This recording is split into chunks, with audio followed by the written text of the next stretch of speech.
সে এখানে। তিশা এখনো রেগে আছে জিসানের উপর।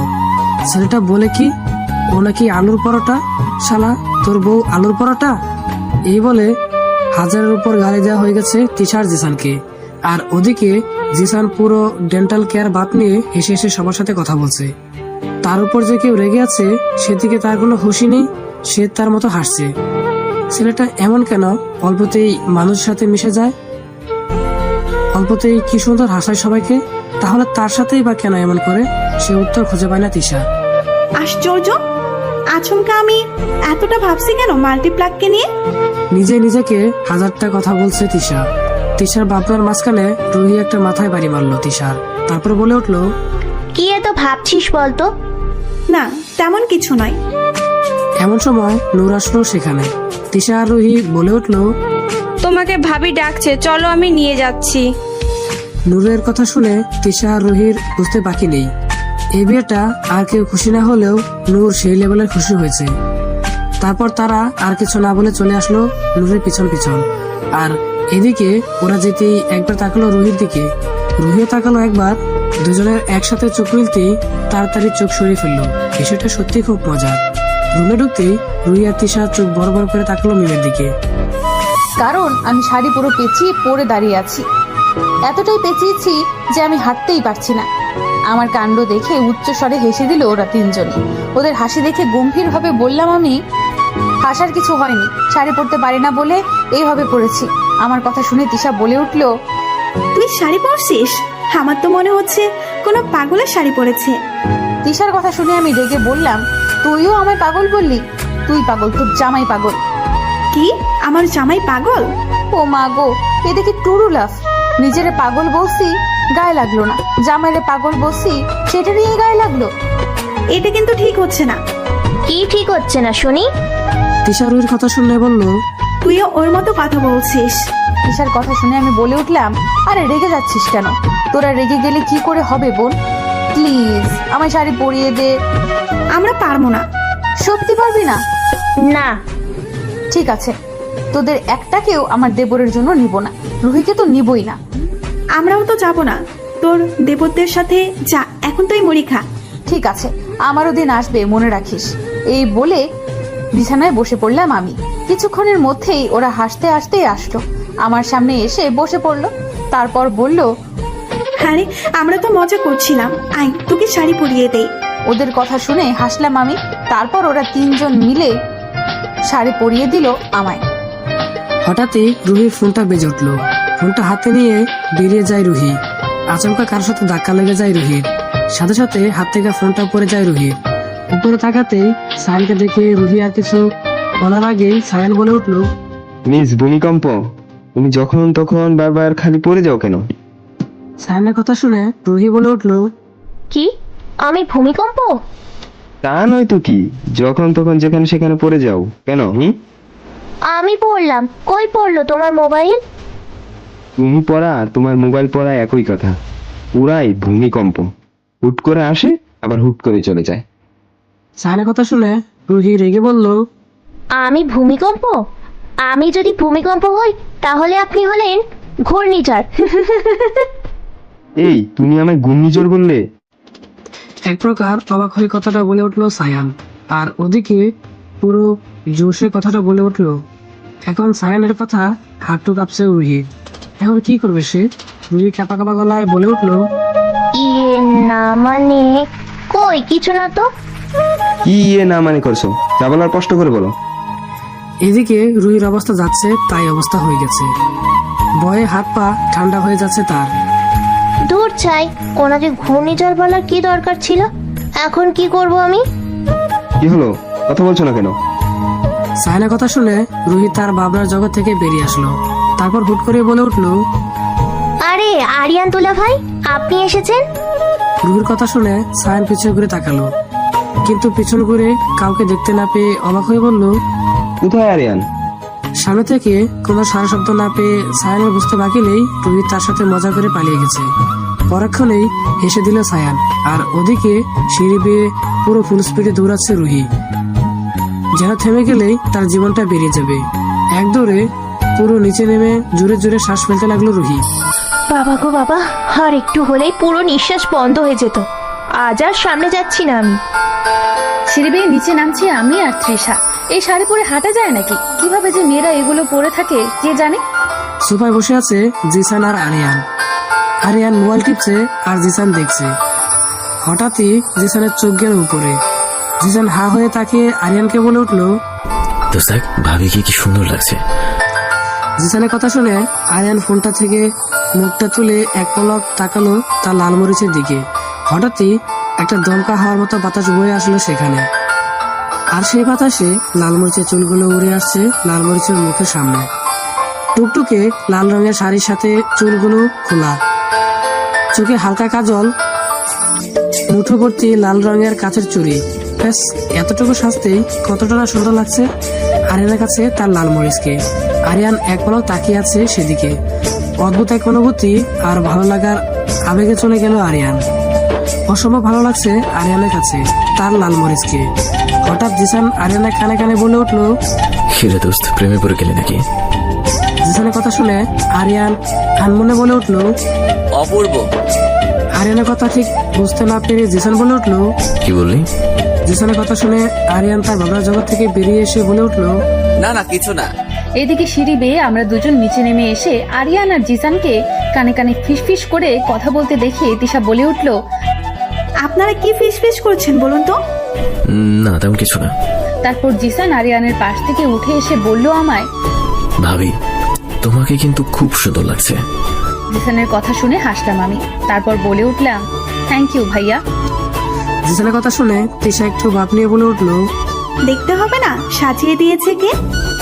তিশার কথা শুনে জিসান বলে উঠলো, তাই তো বলি, আলোর পরোটা তো ভাব নিচ্ছে কেন? জিসানের কথা শুনে তিশা রেগে বলল, ভালো হয়েছে মাল্টিপ্লাক। আমি মাল্টিপ্লাক আলোর পরোটা। তাহলে আমি আলুর পরোটা। এই নিয়ে দুজনের মধ্যে বেজে গেল ঝগড়া। ওদের ঝগড়া দেখে আমি আর আরিয়ান হাসতে হাসতে শেষ। তারপর ওদের দুজনের মাঝখানে আমরা দুজন দাঁড়িয়ে বললাম, আরে ঠিক আছে, আর ঝগড়া করতে হবে না। আমি জিসানকে বলে উঠলাম, মাল্টিপ্লাক ভাইয়া এখন থেমে যাও। আর আরিয়ান তিশাকে বলে উঠলো, আর আলুর পরোটা তুমিও থেমে যাও। আমাদের কথা শুনে জিসান আর তিশা একসাথে চেঁচিয়ে বলে উঠলো, তোরাও? ব্যাস ওদের চেঁচানো শুনে আমরা দুজন দুজনের কান চেপে ধরে বললাম, আমরাও। আমরাও। তারপর চারজন একসাথে হেসে দিলাম। বিকেল 4টা, ব্যালকনির এক কোণে আনমনে দাঁড়িয়ে আছে মিম। তিশা আর রুহি কিছুক্ষণ আগেই চলে গেছে দুপুরের খাবার সেরে। ওরা যেতেই জিসান আর সায়ান ভাইয়াও চলে গেছে তাদের নিজ নিজ বাড়িতে। অবশ্য শাশুড়ি ওদের কালকে সকালে আবার আসতে বলেছে। পরশু নাকি ওনারা খুব বড় করে বৌভাতের অনুষ্ঠান পালন করবে। এভাবে হুট করে আরিয়ানের বিয়ে হয়ে যাবে সেটা তারাও ভাবতে পারেনি। তাই ওনারা ঠিক করেছে পরশু খুব বড় করে তাদের সব আত্মীয় স্বজনদের দাওয়াত দিয়ে বৌভাতের অনুষ্ঠান পালন করবে। এতে আমার কিছু বলার নেই। যেখানে বিয়েতেই কোনো মত দিতে পারলাম না, সেখানে এই বিষয়ে কিছু বলবো এটার প্রশ্নই আসে না। ভালো লাগছে না একটুও। খালি একটা জিনিসই মাথায় আসছে, কেন হলো এমন? খুব দরকার ছিল এমনটা হওয়ার। এসব ভেবে দীর্ঘশ্বাস ফেললাম আমি। এমন সময় কেউ বলে উঠল, মন খারাপ। পেছন ঘুরে আরিয়ানকে দেখে কিছু বললাম না আমি। এই মুহূর্তে কিছু বলতে ভালো লাগছে না আমার। আমার চুপ থাকা দেখে আরিয়ান আবারও বলে উঠল, কথা বলতে ভালো লাগছে না। আরিয়ানের কথা শুনে আনমনে বলে উঠলাম, কেন হলো এমন? কি হলো? আরিয়ানের কথা শুনে আমি অবাক হয়ে বললাম, আপনি ভুলে গেলেন নাকি? কি বলবো? আশ্চর্য, বিয়ের কথা ভুলে গেলেন নাকি? ও, এই ব্যাপার। বিনিময়ে মিমও কিছু বলল না, আর আরিয়ানও কিছু না বলে চুপচাপ সরে আসলো। কারণ সে নিজেও জানে এই মুহূর্তে কি বলবে সে। কিন্তু আরিয়ান কিছুতেই লালমরিচের চুপ থাকাটা মেনে নিতে পারছে না। সে লালমরিচকে ভালোবাসলেও এইভাবে বিয়েটা হবে তাও সে চায়নি, কিন্তু হয়ে গেল। আরিয়ান চলে যেতে মিম আবারও আকাশের দিকে তাকিয়ে রইল। মন খারাপ থাকলে আকাশের দিকে তাকিয়ে থাকাটা এটা মিমের অনেক দিনের অভ্যাস। হঠাৎই নূর মিমের সামনে এসে বলল, মিষ্টি ভাবি, তোমার কি মন খারাপ? হুট করে নূরের এখানে আসাতে আমি অবাক হয়ে বললাম, তুমি? আমায় ভাইয়া বলল তোমার একটু মন খারাপ, তাই আমিও মন ভালো করার জন্য চলে আসলাম। নূরের কথা শুনে হাসলাম আমি। তারপর বলে উঠলাম, কি করে? আরে ভাবি, মন ভালো করার জন্য হিরো আলমের গান তো যথেষ্ট। কি? আচ্ছা ওসব বাদ দাও, আসো আমরা গল্প করি। কি গল্প বলবে শুনি? দেখি কি কর।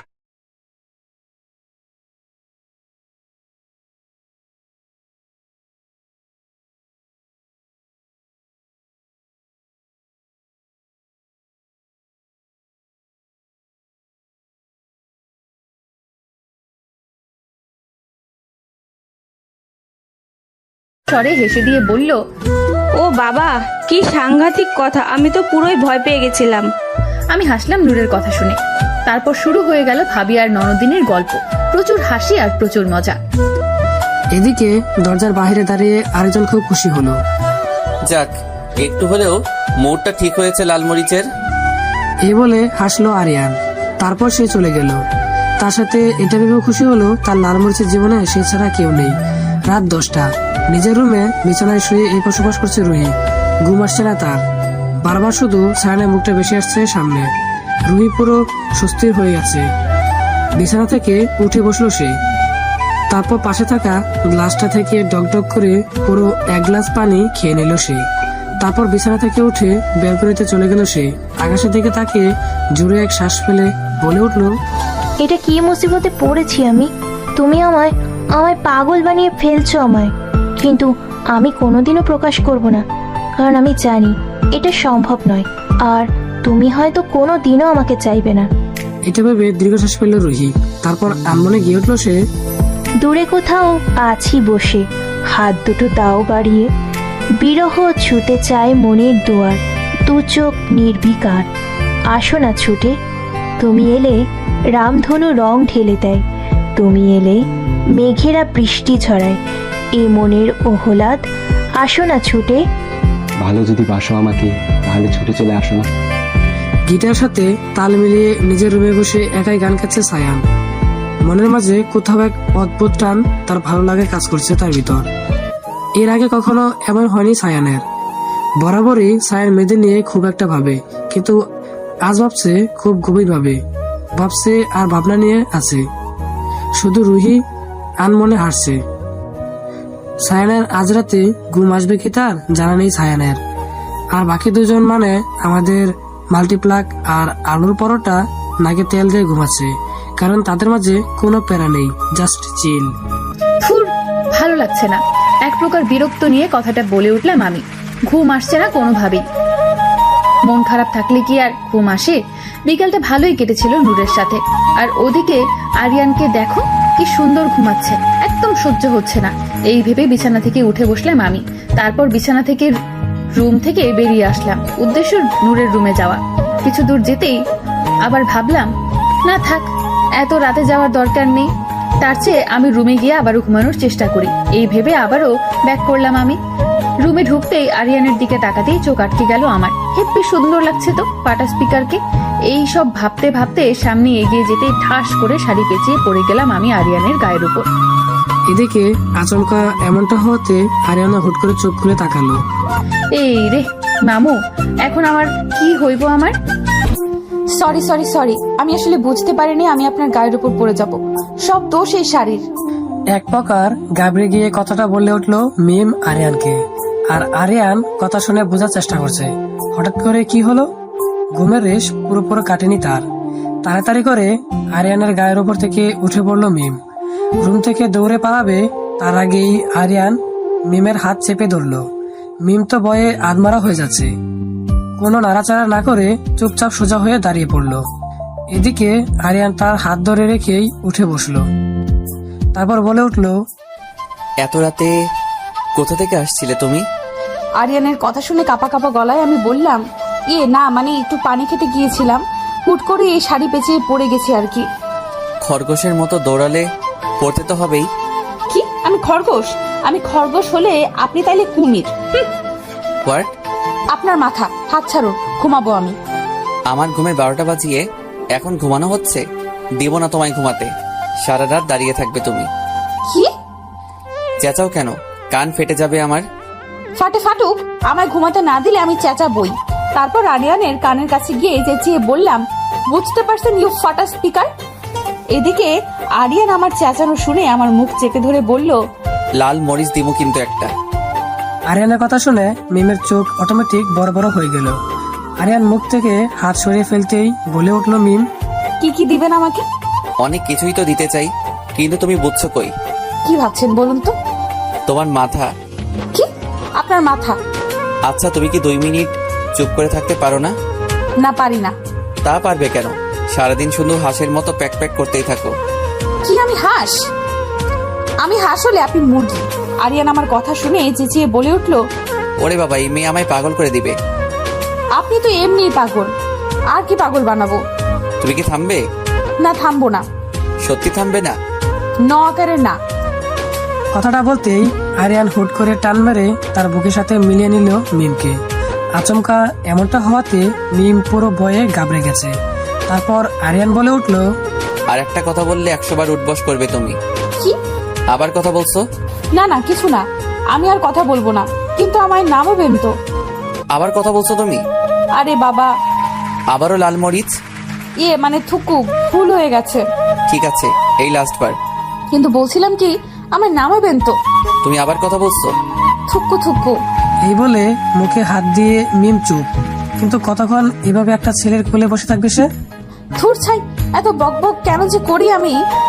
এখন কখন নামাবে আমায়, আর ঘুমাবো কখন? এসব ভাবতে ভাবতে কখন যে আরিয়ানের গলা জড়িয়ে ধরে ঘুমিয়ে পড়েছে বুঝতেই পারেনি। এদিকে আরিয়ান কিছুক্ষণের মধ্যে বুঝতে পেরেছে তার লালমরিচ ঘুমিয়ে পড়েছে। হাসলো আরিয়ান, তারপর তার লালমরিচকে শক্ত করে জড়িয়ে ধরে বলল, তুমি আসলে একটা পাগলি মেয়ে। এখন তো পাগলি বউ আমার। এতটুকু ভেবে মুচকি আসলো আরিয়ান। তারপর তার লালমরিচকে শুয়ে দিয়ে তার কপালে ছোট্ট একটা চুমু দিয়ে বলল, কবে বুঝবে আমার পাগলি বউ তোমায় কতটা ভালোবাসি আমি? তোমায় নিয়ে যত্ন করি, খুনসুটের কুড়েঘর সাজাতে চাই আমি। আমার মিষ্টি পাগলি বউ, আমার লাল মরিচ। এসব বলে লালমরিচকে জড়িয়ে ধরে ঘুমিয়ে পড়লো আরিয়ান। দেয়ালের সাথে চেপে ধরে দাঁড়িয়ে আছে জিসান তিশাকে। চোখ মুখ পুরো লাল বর্ণ ধারণ করেছে জিসানের। আর জিসানের এত ভয়ঙ্কর চেহারা দেখে তিশা ভয়ে পুরো কেঁপে উঠল। ভয়ে তার হাত পা ঠান্ডা হয়ে গেছে। হঠাৎই জিসান তিশার দিকে ঝুঁকে বলল, আজকে তোমায় আমি মেরে ফেলবো আলুর পরোটা। জিসানের কথা শুনে তিশা ভয়ে ঘাবড়ে গিয়ে কাঁপা কাঁপা গলায় বলে উঠল, কি কেন? তুমি আমার রাতের ঘুম কেড়ে নিয়েছো। কিসব বলছেন আপনি? তিশা আর কিছু বলার আগেই জিসান তিশার গলা চেপে ধরল। সাথে সাথে তিশা চেঁচিয়ে বিছানা থেকে লাফ দিয়ে উঠে বসলো। পুরো শরীর তার ঘামে ভিজে গেছে। এত ভয়ঙ্কর স্বপ্ন দেখলো সে। স্বপ্নের কথা ভাবতেই হাত পা ঠান্ডা হয়ে যাচ্ছে তিশা। তিশা হুট করে বিছানা থেকে উঠে দাঁড়ালো। তারপর রুম থেকে বেরিয়ে সোজা মায়ের রুমের ভিতর ঢুকলো সে। প্রচন্ড পরিমাণে ভয় পেয়েছে সে। আজ রাতে আর একা ঘুমাবে না তিশা। রাতে থুকু সকালে এক মগ পানি মুখে পড়ায় ঘুম ভাঙলো তিশা। আচমকা এমন হওয়াতে তিশা পুরো লাফ মেরে উঠে বসলো। তারপর চেঁচিয়ে বলে উঠলো, কোন শাকচুন্নি রে পানি দিল মুখে? তুই আমায় শাকচুনি বললি? হ, তোরেই কইছি। এই বলে রুহির দিকে তাকাতেই চোখ বড় বড় হয়ে গেল তিশার। কারণ রুহি আজকে শাড়ি পরেছে, শুভ্র রঙের শাড়ির সাথে মুঠোভর্তি কাঁচের চুড়ি, চোখে গাঢ় কাজল, মুখে হালকা মেকআপ, চুলগুলো খোপা করে সাদা রঙের ফুল দিয়ে সাজিয়েছে সে। রুহিকে এত সাজ দেখে তিশা বিছানা থেকে উঠে দাঁড়িয়ে রুহিকে ঘুরে ঘুরে দেখতে লাগলো। তারপর তিশা বলে উঠলো, ও মাই গড, শাকচুন্নি রে দেখি পুরো সেই দেখাচ্ছে। তিশার কথা শুনে হাসলো রুহি। তারপর বলে উঠলো, থ্যাংকু। তা এত সেজে গুজে আমার বাসায়? আরে ভুলেই গেছি, কালকে তো আমাদের ময়না পাখির যে বউ ভাত, আর আমাদের আজকে যেতে বলেছিল ময়না পাখির শ্বশুর বাড়ি। ও, আমি তো ভুলেই গেছিলাম। ওয়েট, আমি আসছি। ওকে যা, তাড়াতাড়ি আয়। কতক্ষণ যাবত ডাকছিলাম বলতো তোকে? কাল রাতে ঘুমাসনি নাকি? রুহির কথা শুনে কাল রাতে স্বপ্নের কথা মনে পড়লো তিশার। কি ভয়ঙ্কর স্বপ্ন রে বাবা। এসব ভেবে তিশা রুহির প্রশ্নের কোনো উত্তর না দিয়ে চলে গেল ওয়াশরুমে। আর রুহি বসে পড়লো তিশার বিছানায়। অপেক্ষা কখন তিশা বের হয়, তৈরি হয়ে তারপর তারা চলবে তাদের গন্তব্যে। সূর্যে ফুরফুরে আলোতে ঘুম ভাঙলো মিমের। হঠাৎই মনে হলো কেউ তাকে জড়িয়ে ধরে আছে। অবশ্য বুঝতে বাকি নেই কে হতে পারে। সামনে ঘুরে তাকাতেই আরিয়ানের চোখের দিকে মুখ গেল তার। অসম্ভব সুন্দর লাগছে তাকে। ঘুমের মাঝে যে মানুষটাকে এত সুন্দর লাগে, আরিয়ানকে না দেখলে হয়তো বুঝতেই পারতো না সে। আরিয়ানের চুলগুলো হালকা উঠছে বাতাসে। কপালে কাছে তার চুলগুলো এসে পড়ছে বারবার। ইচ্ছে তো করছে হাত দিয়ে চুলগুলো সরিয়ে দিই, কিন্তু কোথাও যেন এক বাধা আসছে মনে। আচ্ছা, আরিয়ানও আমার জামাই, তাহলে তো সংকোচ কেন? হুট করে বিয়ে হয়ে গিয়েছে তাই? মস্তিষ্কে হঠাৎই প্রশ্ন এসে বাড়ি মারল মাথায়। কিছুক্ষণের মধ্যেই তার এই ফালতু ভাবনা বের করে আরিয়ানকে ছাড়িয়ে উঠে পড়লো। তারপর চলে গেল ওয়াশরুমে। সকাল 10টা। জিসান, ফুলগুলো ওইভাবে লাগালে ভালো লাগবে। এক প্রকার নীরব কণ্ঠে কথাটা বলে উঠলো সায়ান জিসানকে। কিছুক্ষণ আগেই তারা এসেছে আরিয়ানদের বাড়িতে, আর পুরো বাড়ি সাজানোর দায়িত্ব তারাই নিয়েছে। এই একদিনের ভিতর এত কিছু কিভাবে করবে তারা কে জানে। এই মুহূর্তে জিসান চেয়ারের উপর দাঁড়িয়ে ফুল লাগাচ্ছে দেয়ালে। হঠাৎ জিসান চেঁচিয়ে উঠলো, কারণ দেয়ালে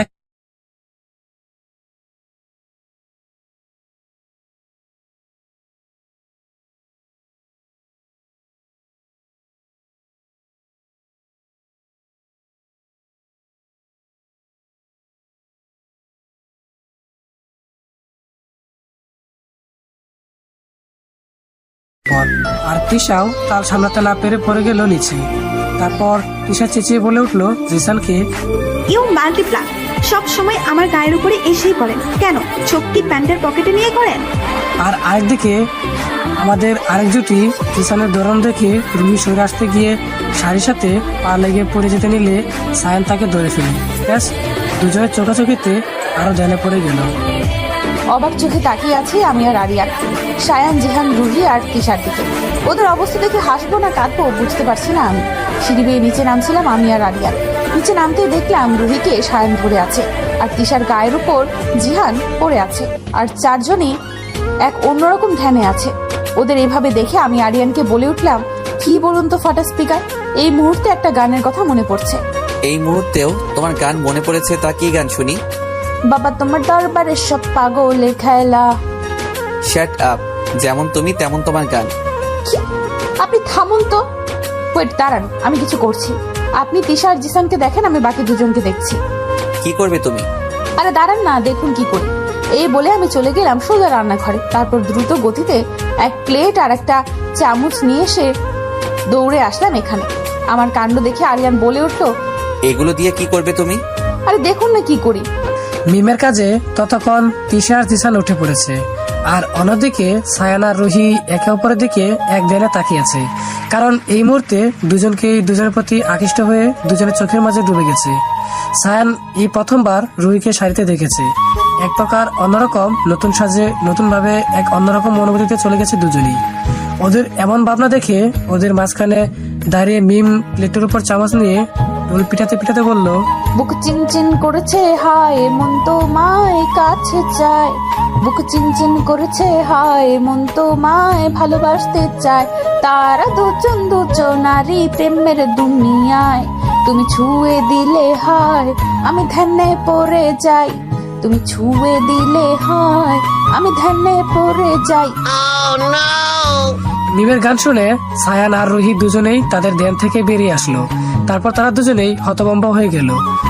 রুহি তো ইচ্ছে মাটি ফাঁক হয়ে যাক, সে তাতে ঢুকে পড়ুক। সায়ান আমতা করে বলল, তোরা কখন আসলি? আসছি তো অনেক আগেই মামা। তা ব্যাপার স্যাপার কি? ব্যাপার মানে কোনো ব্যাপার স্যাপার নাই। ওই রুহি পরে যেতে নিয়েছিল, তাই আমি ধরে নিয়েছিলাম, এই আর কি। তাই তো দেখলাম, ধরে রাখছিলি, ছাড়ছিলি তো না। না মানে। এতটুকু বলে সায়ান সেখান থেকে এক প্রকার পালিয়ে গেল। কারণ সে জানে এখন এখানে থাকা মানে মান সম্মান সব প্লাস্টিক হওয়া। এদিকে সায়ান যেতেই মিমা তিশা গেল রুহির সামনে। ওকে কিছু বলবে তার আগেই ও বলল, আমি কিছু জানি না। এতটুকু বলে সেও সেখান থেকে সরে আসলো। ওরা দুজন চলে যেতেই জিসান বলে উঠলো, ব্যাপারটা কি হলো? জিসানের কথা শুনে আরিয়ান জিসানের কাঁধে হাত দিয়ে বলল, তুই আগে তোর ব্যাপারের কথা বল। তুই তিশার গায়ের উপরে পড়লি কেমনে?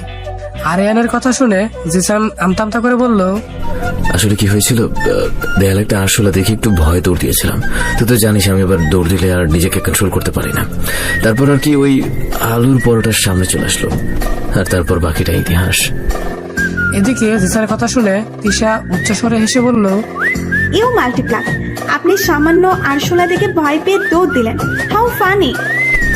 এতে হাসার কিচ্ছু হয় নাই, এমনিতেই ভয় পাই নাই, হঠাৎ দেখলে একটু আর কি। ও ভয় পেয়ে দৌড়ে বাড়ির বাইরে চলে আসলি। দোষ ভালো হচ্ছে না কিন্তু। কি ভালো হচ্ছে না? তুই জানো তিশা একবার কি হয়েছিল? ভার্সিটির ওয়াশরুমে ও একটা আরশোলা দেখছিল, তারপর থেকে ওর আর ওয়াশরুমে যায় না। আরিয়ানের কথা শুনে তিশা উচ্চস্বরে হেসে দিল। মিম হাসলো না। বিষয়টা হাস্যকর হলেও জিসানের জন্য হাস্যকর বিষয় নয়।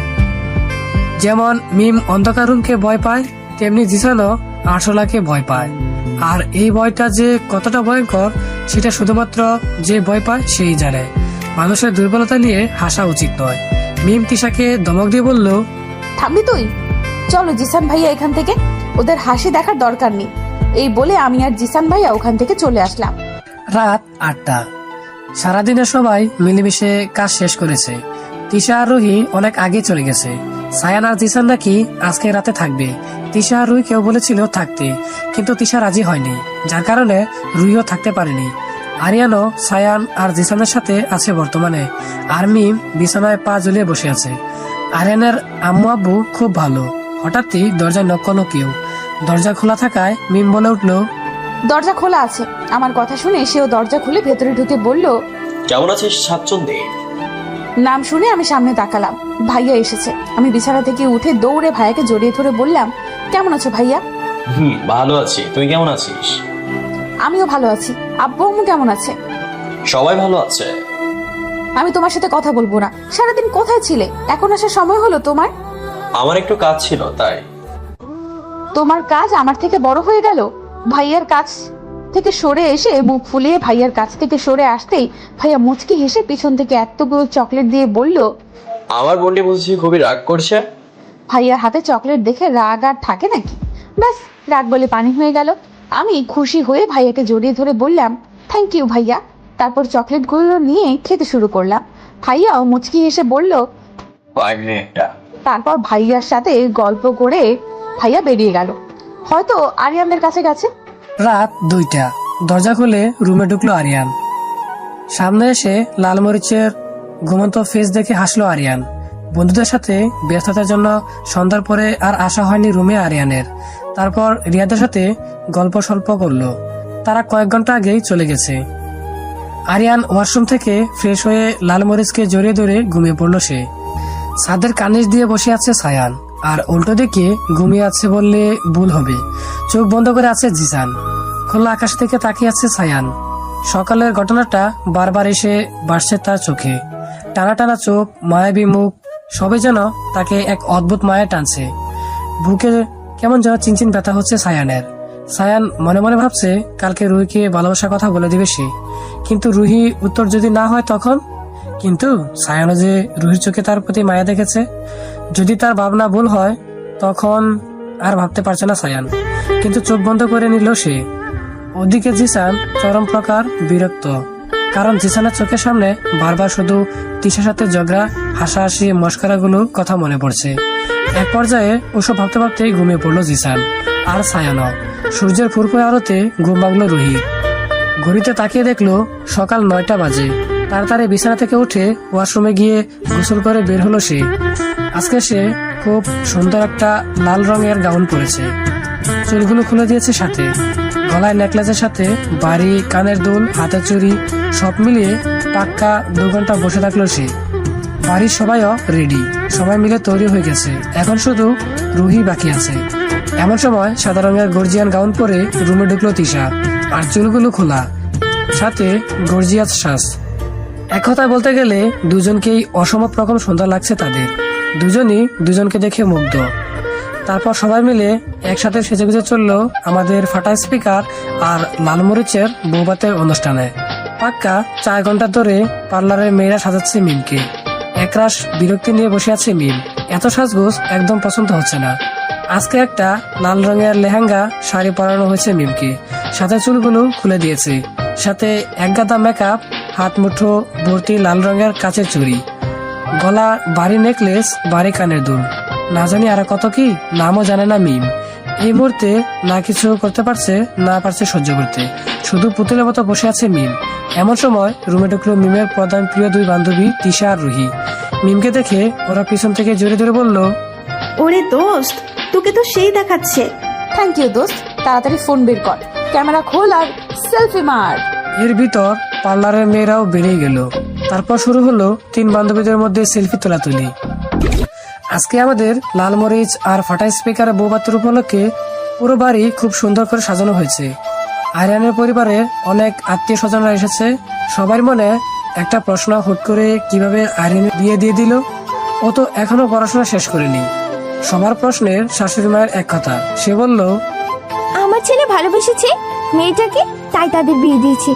আর বিয়ের সাথে পড়াশোনা শেষ করার কি আছে? আমাদের ছেলে যেভাবে থাকতো আমাদের কাছে এতদিন, তেমনি আমাদের বৌমাও থাকবে আমাদের সাথে। দুজনেই পড়াশোনা করবে, তাও একসাথে। আশা করি আর কোনো প্রশ্ন নেই কারো মনে। শাশুড়ি মায়ের কথা শুনে সবাই চুপ হয়ে গেল। শাশুড়ি মায়ের কথা শুনে সবাই প্রায় অবাক হয়ে গেছে। ঠিকই তো, ছেলে বিয়ে করবে মানে ছেলেকে আগে চাকরি করতে হবে, বিয়ের পরও চাকরি করা যায়। আজকে অনুষ্ঠানে সবাই এসেছে, মা বাবা ভাইয়া সহ আমাদের আরো কিছু আত্মীয় স্বজন। সবাই আনন্দের সাথে অনুষ্ঠানে মজা নিচ্ছে। সিঁড়ি বেয়ে নিচে নামছি আমি। এমন সময় আমার পাশে এসে দাঁড়ালো আরিয়ান। তাকে দেখেই চোখ আটকে গেল আমার। হোয়াইট রঙের শেরওয়ানি পরেছে সে, চুলগুলো সুন্দর করে সাজানো, সাথে ব্র্যান্ডেড জুতো, হাতে ঘড়ি। এতটুকু সাজেতেই অসম্ভব সুন্দর লাগছে তাকে। হঠাৎই আরিয়ান হাত বাড়িয়ে দিল আমার দিকে। রীতিমতো অবাক হলাম আমি। পরক্ষণেই কিছু একটা ভেবে আমিও মুচকি হেসে আরিয়ানের দিকে হাত বাড়িয়ে দিলাম। তারপর আরিয়ান মিমার হাত ধরেই নিচে নামতে লাগলো। চারপাশে মানুষের ফোকাস বর্তমানে মিমার আরিয়ানের দিকে। ক্যামেরাম্যানও তার কাজ শুরু করে দিয়েছে। দুজনে ছবি তুলতে ব্যস্ত সে। আমরা নামতে শাশুড়ি মা আমার হাত ধরে সবার সাথে এক একে পরিচয় করিয়ে দিতে লাগলো। আমিও খুশি মনে সবার সাথে কথা বলতে লাগলাম। ধীরে ধীরে পুরো অনুষ্ঠান আরো সুন্দর হতে লাগলো। এমন সময় অনুষ্ঠানে প্রবেশ করলো দাদু ভাই।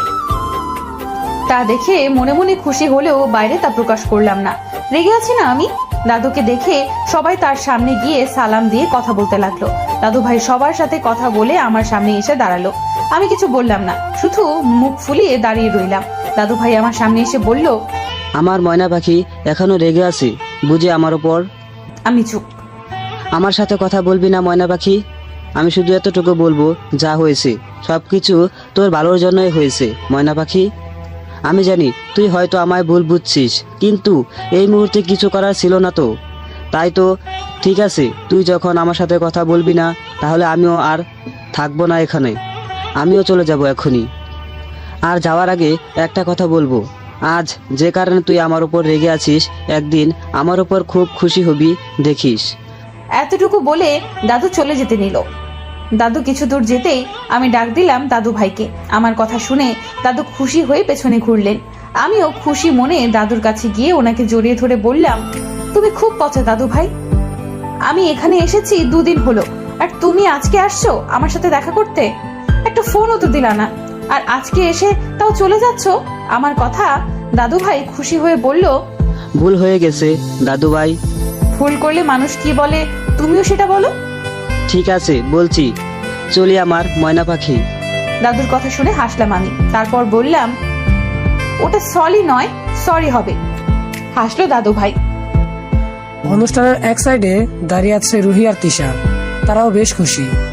হঠাৎই জিসান আসলো তাদের সামনে এক গাদা মিষ্টি নিয়ে। তারপর তিশার দিকে একটা প্লেট এগিয়ে দিয়ে বলল সে, বেয়ান সাহেব, আপনাদের জন্য স্পেশাল মিষ্টি। জিসানের কথা শুনে তিশা অবাক হয়ে বলল, মিষ্টি খায় না বেয়ান? তা বললে কি করে হবে, মিষ্টি তো খেতেই হবে বেয়ান সাহেব। আর একটা কথা বলবো বেয়ান সাহেব? বলুন। আপনাকে না হেভি লাগছে।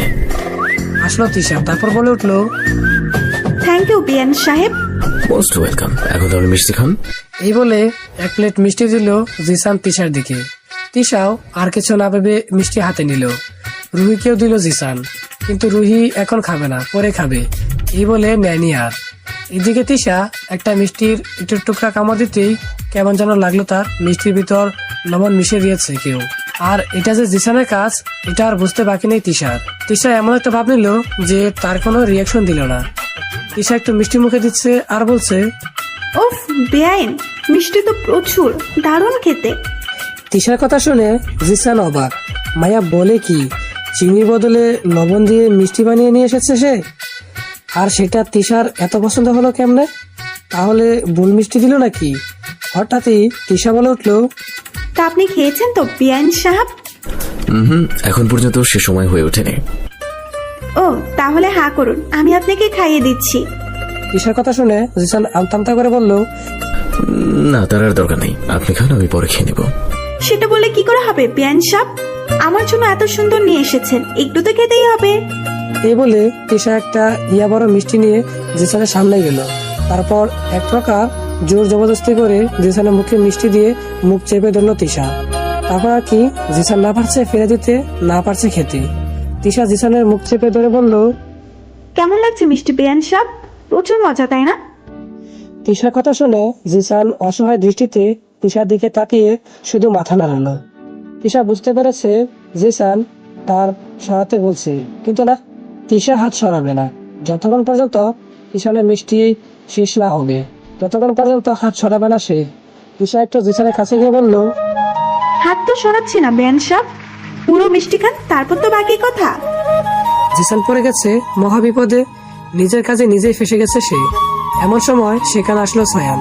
জিসানের মুখে তিশার হাত দেখতে পেয়ে বলল সে, কি হলো, তুমি মুখে হাত দিয়ে রেখেছো কেন? ও কিছু নয় সায়ান ভাইয়া, বিআইন সাহেব আমার মিষ্টি খাওয়াতে এসেছিল, তারপর আমিও একটু মিষ্টি খাইয়ে দিচ্ছি আর কি। কি, মুখ চেপে মিষ্টি খাচ্ছ? হ্যাঁ ভাইয়া, মিষ্টি হেপি টেস্টি তো, তাই আপনি একটু খেয়ে দেখবেন নাকি? না, তার দরকার নেই, আমি মিষ্টি অতটা পছন্দ করি না। এতটুকু বলে সায়ান রুহির সামনে দাঁড়িয়ে বলল, তোমার সাথে আমার কিছু কথা আছে। ভূমিকম্প। রুহি অবাক হয়ে বলল, আমার সাথে কি কথা? সেটা না, ছাদে বসে বলবো, কিছুক্ষণের জন্য ছাদে চলো। রুহি কিছুক্ষণ ভেবে বলল, ঠিক আছে, আপনি যান, আমি আসছি। সায়ানও আর কিছু বলল না, চুপ করে সরে আসলো সেখান থেকে। কিছুক্ষণ পর রুহিও গেল সেখানে। আর এদিকে তিশা বলছে জিসানকে, খেয়ে ফেলুন মিষ্টি বিআইন সাহেব। শেষমেশ জিসান কোনো উপায় না পেয়ে এক গাদা লবণ মিশানো মিষ্টি খেয়ে ফেললো সে। জিসান মিষ্টি খেয়ে ফেলেছে দেখে তিশা তার হাত সরিয়ে বলল, কেমন লাগলো মিষ্টি বিআইন সাহেব? বিনিময়ে জিসান কিছু বলল না, দৌড়ে সেখান থেকে চলে গেল ওয়াশরুমে। তারপর বাকিটা ইতিহাস। এদিকে তিশা হাসতে হাসতে শেষ। ছাদের এক কিনারে দাঁড়িয়ে আছে রুহি, আর তার সামনে দাঁড়িয়ে আছে সায়ান। সায়ানকে দেখেই রুহি বলে উঠল, কি বলবেন বলুন ভাইয়া। রুহির কথা শুনে সায়ান বুকে ফু দিয়ে নিজেকে শান্ত করে বলে উঠল, রুহি, আমি তোমাকে আলু ভাজা। সায়ানের কথা শুনে রুহি বলে উঠল, কি? না না না, সরি, আমি আসলে বলতে চাইছিলাম রুহি, আমি তোমায় খাবার বেড়ে দিব। কি বলছে এসব? ছাদে বসে খাবার বেড়ে দিবেন? দূর চাই, না না, এটা নয়। আমি যেটা বলতে চাইছি সেটা হলো, তো বলুন না কি বলছেন। আলু ভাজা আবার খাবার বেড়ে দিবেন? সায়ান রুহির কাছ থেকে কিছুটা দূরে এসে নিজেকে নিজে বলছে, এসব কি বলছিস তুই সায়ান? তুই বলবি রুহি আমি তোমাকে ভালোবাসি, এতটুকু বলতে পারছিস না? বা বল Ruhi, I love you. Sayan আবারও রুহির দিকে এগিয়ে এসে বলল, রুহি, আই লভ। এতটুকু বলে মুখ চেপে ধরল সায়ান। হবে না, তার দ্বারা গেমে একাকার হয়ে গেছে সায়ান। এমন সময় রুহির ফোন বেজে উঠল। সাথে রুহির ফোনটা তুলে তার আম্মুকে বলল, আসছি আমি। ওপাশ থেকে রুহির আম্মু বলল, তাড়াতাড়ি আয়, বাসায় যেতে হবে। রুহি ফোনটা কেটে সায়ানকে বলল, ভাইয়া আমার যেতে হবে। রুহির কথা শুনে সায়ানও মাথা নাড়ালো। তারপর রুহি বের হয়ে গেল ছাদ থেকে। আর যাওয়ার আগে একবার সায়ানের দিকে তাকিয়ে হাসলো সে, যেটা হয়তো সায়ান দেখতে পায়নি। সে বুঝতে পারছে না রুহির সামনে সে কিছু বলতে পারছে না কেন। অবাক হয়ে তাকিয়ে আছে মিম, আরিয়ান সহ সবাই, কারণ তাদের সামনে তুলি শেফা এসে হাজির। তাকে দেখেই রাগে উঠে গেল মিমের, কিন্তু কিছু বললো না, চুপ করে দাঁড়িয়ে রইল। তুলি এসে দাঁড়ালো মিম আর আরিয়ানের সামনে। আরিয়ান তাকে দেখে বলে উঠল, তুই এখানে কেন এসেছিস? তুলি নীরব কণ্ঠে বলল, আমি জানি আমি এখানে এসেছি সেটা হয়তো তোমাদের কারোরই পছন্দ হয়নি। আমি এখানে থাকতে আসিনি, শুধু কিছু কথা বলে চলে যাব। কি কথা বলবি তুই? আমি তোদের দুজনের কাছে সরি বলতে এসেছি।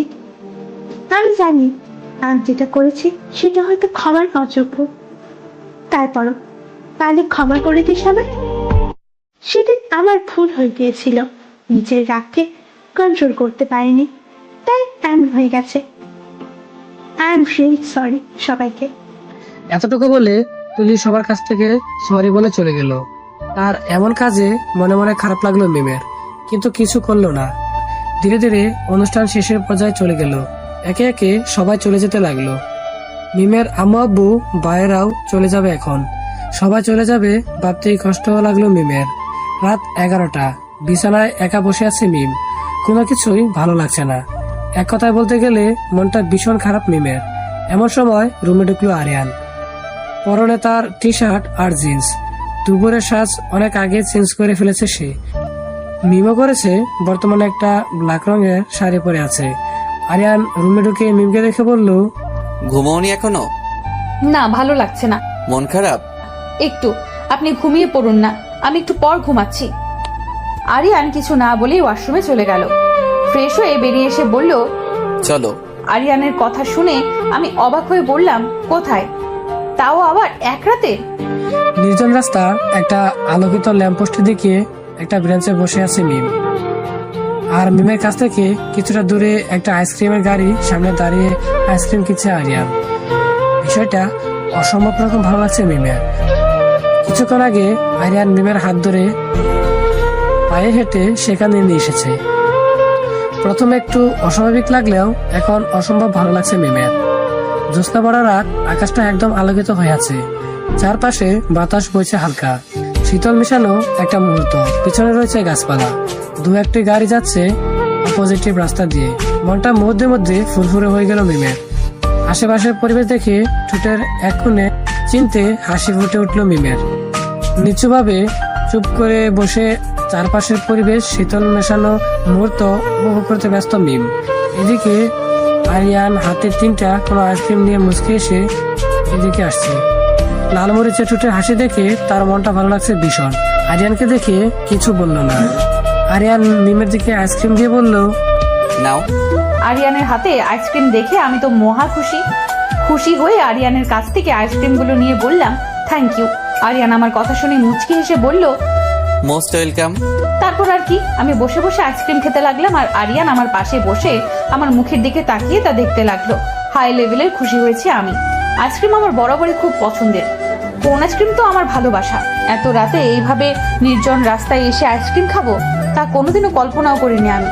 বিষয়টা অত্যাধিক হারে ভালো লেগেছে আমার। তার সাথে প্রচন্ড বেগে খুশি হয়েছি আমি।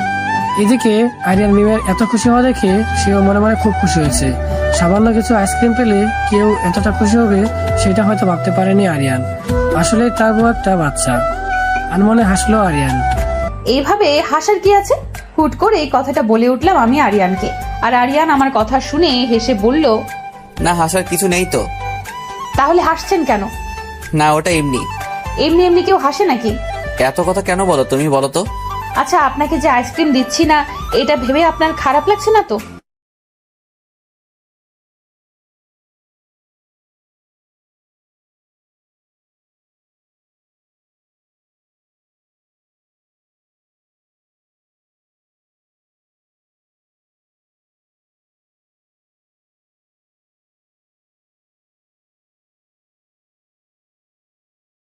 বলল, আমি সত্যি খাবো না, তুমি খাও। সত্যি তো, পরে আবার কিন্তু বলতে পারবেন না আমি দেইনি। আচ্ছা ঠিক আছে, বলবো না। তুমি তাড়াতাড়ি খাও, বাসায় যেতে হবে তো না নাকি? পাক্কা আধা ঘন্টা বসে আইসক্রিম খাওয়া শেষ করলাম আমি। তারপর আরিয়ানকে বলে উঠলাম, হয়ে গেছে, চলুন তাহলে। আমার দিকে তাকিয়ে আবারও হাসলো আরিয়ান। আরিয়ানের হাসি দেখে আমি অবাক হয়ে বললাম, আবার হাসছেন কেন? হাসছি কারণ তুমি তোমার মুখে আইসক্রিম মেখে ফেলেছো। ও, এই বলে হাত দিয়ে মুখ মুছে নিলাম আমি। কিন্তু তারপরও আরিয়ানের হাসি থামছে না। আপনি এখনো হাসছেন?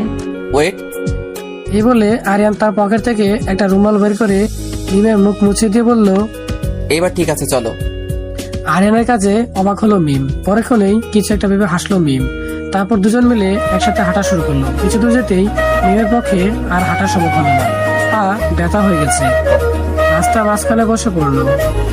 এদিকে আরিয়ান কিছু দূরে হেঁটে মিমকে না দেখেই পিছনে ঘুরে তাকিয়ে রাস্তার মাঝখানে বসে থাকতে দেখে অবাক হয়ে যায়। সামনে এসে বসে পড়লো সে। কি হলো, বসে পড়লে কেন? আমি আর হাঁটতে পারবো না। আপনি কোনো গাড়ির ব্যবস্থা করুন। এত রাতে গাড়ি কোথায় পাবো?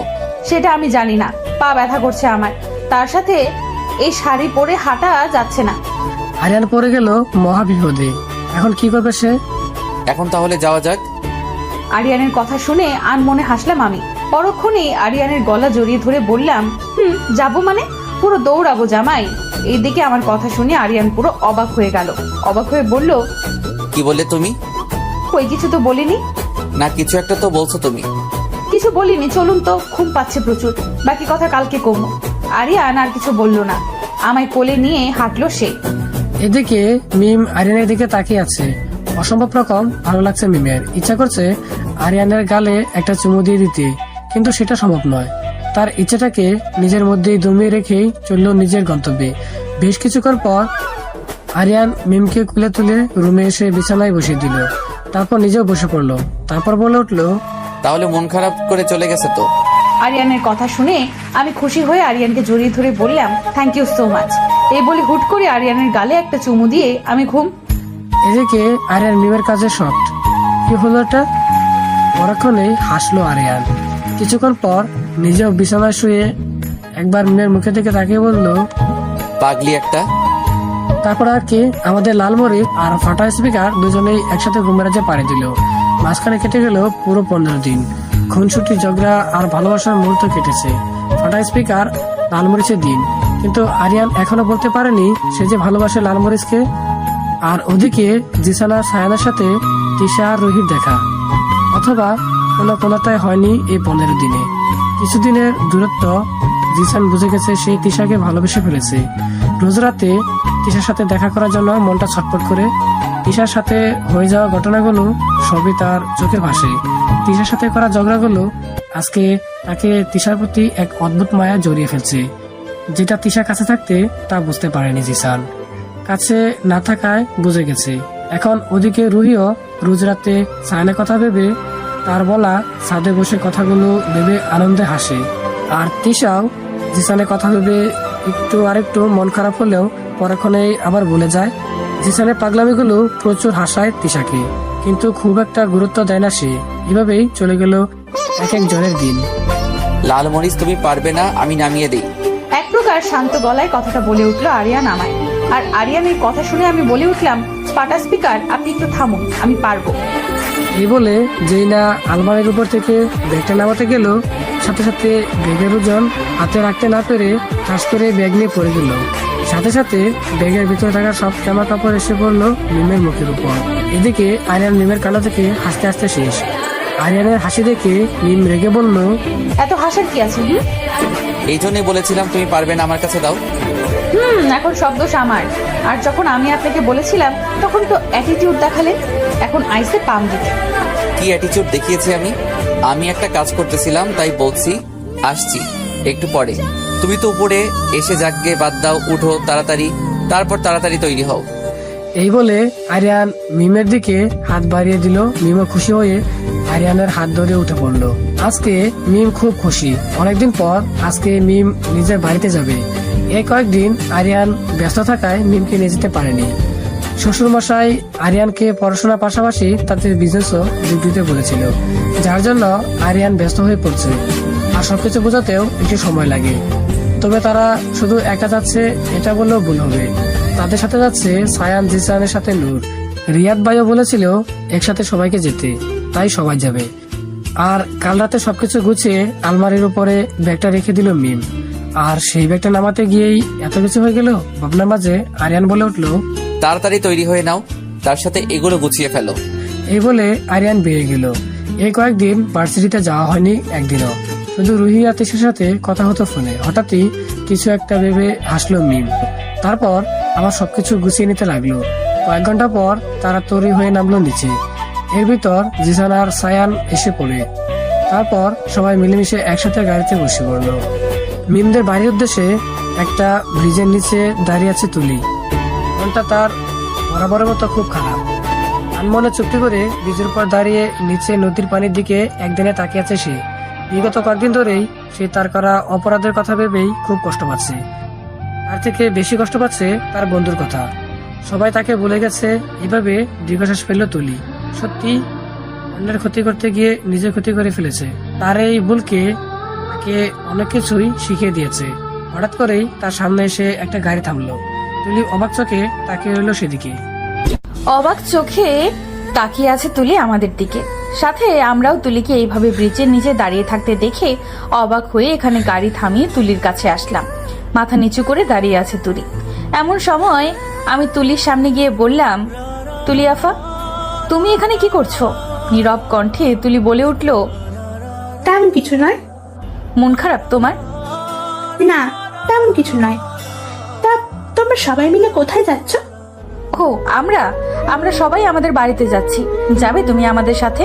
তুলি অবাক হয়ে বলল, আমি? তুমি চলো। কিন্তু কোনো কিন্তু নয়, চলো তুমি। ফাটা স্পিকার জামাই, আপনি বলুন না। আমার কথা শুনে আরিয়ানও নীরব ভাবে বলে উঠল তুলিকে, চলো আমাদের সাথে। সাথে সাথে জিসান সায়ানও বলে উঠল তুলিকে আমাদের সাথে যেতে। তুলি আমাদের কথা শুনে চরম অবাক। সবার এইভাবে স্বাভাবিকভাবে কথা বলাটা কেমন একটা লাগছে তুলির কাছে। তুলি অবাক হয়ে বলল, তোরা কি সত্যি আমায় নিতে চাস? তাহলে কি মিথ্যা বলছি? তোরা কি আমায় ক্ষমা করে দিয়েছিস? আরে আপু, যেগুলো হয়ে গেছে ভুলে যাও। পুরনো কথা কবেই পুরনো হয়ে গেছে। আর তুমি তো সেদিন সবার কাছে ক্ষমা চেয়েছই, তাই আর ক্ষমা চাওয়ার দরকার নেই। চলো তো আমাদের সাথে। এই বলে তুলি আফার হাত ধরে গাড়িতে উঠিয়ে নিয়ে গেলাম আমি। আমার কাজে হয়তো তুলি অবাক, সে হয়তো ভাবতেই পারেনি এমন কিছু হবে। তারপর সবাই মিলে একসাথে চললাম আমাদের বাড়ির উদ্দেশ্যে।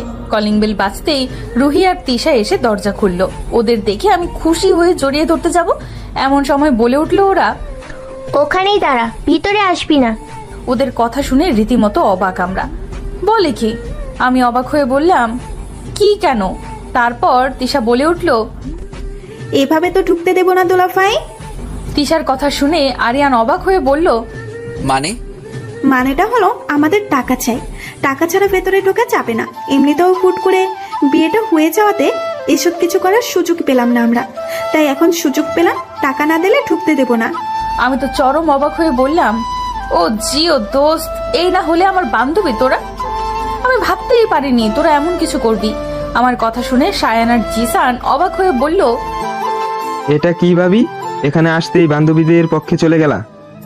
ওদের কথা শুনে তিশা বলে উঠল, ও আমাদের পক্ষ নিয়ে চলে যাবে কি? ও তো আমাদের পক্ষেই। যাকগে, ওগুলো পরে হবে, আগে দুলাভাই টাকা বের করুন। জিসান বলে উঠলো, তা কত দিতে হবে? বেশি না, মাত্র 10,000 টাকা।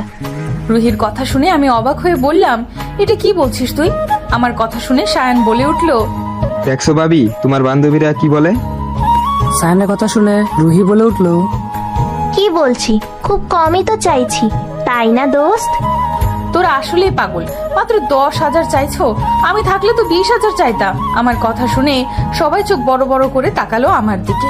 আর আমি একটা ডোন্ট কেয়ার ভাব নিয়ে বললাম, আশ্চর্য, এভাবে তাকানোর কি আছে? সত্যি কথাই তো বলছি। এভাবে বেশ কিছুক্ষণ ঝগড়া হলো সায়ান, রুহি, তিশা আর জিসানের মধ্যে। অবশেষে আরিয়ান বলে উঠলো, ঠিক আছে, শালিকারা দিব আমি। আরিয়ানের কথা শুনে রুহি আর তিশা তো মহা খুশি। খুশি হয়ে বলে উঠলো তারা, এই না হলে আমাদের দুলাভাই, বাকি দুজন তো কিপটে। ওদের কথা শুনে চোখ বড় বড় করে সায়ান আর জিসান বলে উঠলো, কি আমরা কিপটে? তারপর আরিয়ান হেসে ওদের টাকা দিয়ে দিল। ওরা খুশি মনে টাকা নিয়ে দরজার সামনে থেকে সরে আসলো।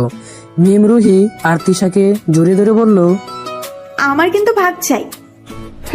তোরেও দিমু, আনে চিন্তা করিস না। লাভ ইউ বান্ধবীরা।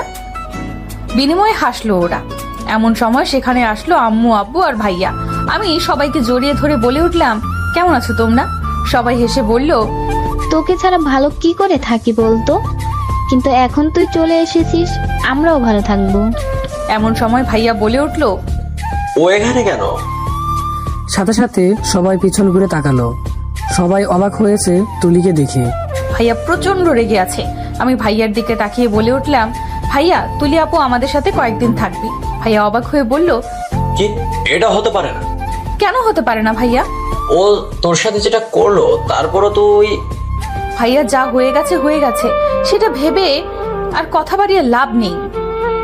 আর আপু অনেকবার সরি বলেছে। তাই বলে তুই? ভাইয়া এই বিষয় নিয়ে আর কথা বলতে চাই না। আপু আমাদের সাথে কয়েকদিন থাকবে মানে কয়েকদিন থাকবে, এই বলে হন হন করে নিজের রুমে চলে গেলাম আমি। ভাইয়া বুঝে গেছে আমি রেগে গেছি, তাই সেও চলে আসলো আমার পেছন পেছন। বিছানায় বসে আছে মিম, আর হাতে একটা টেডি বিয়ার নিয়ে গজগজ করছে। রাগ হচ্ছে ভীষণ, কেন হচ্ছে জানা নেই, তবে হচ্ছে।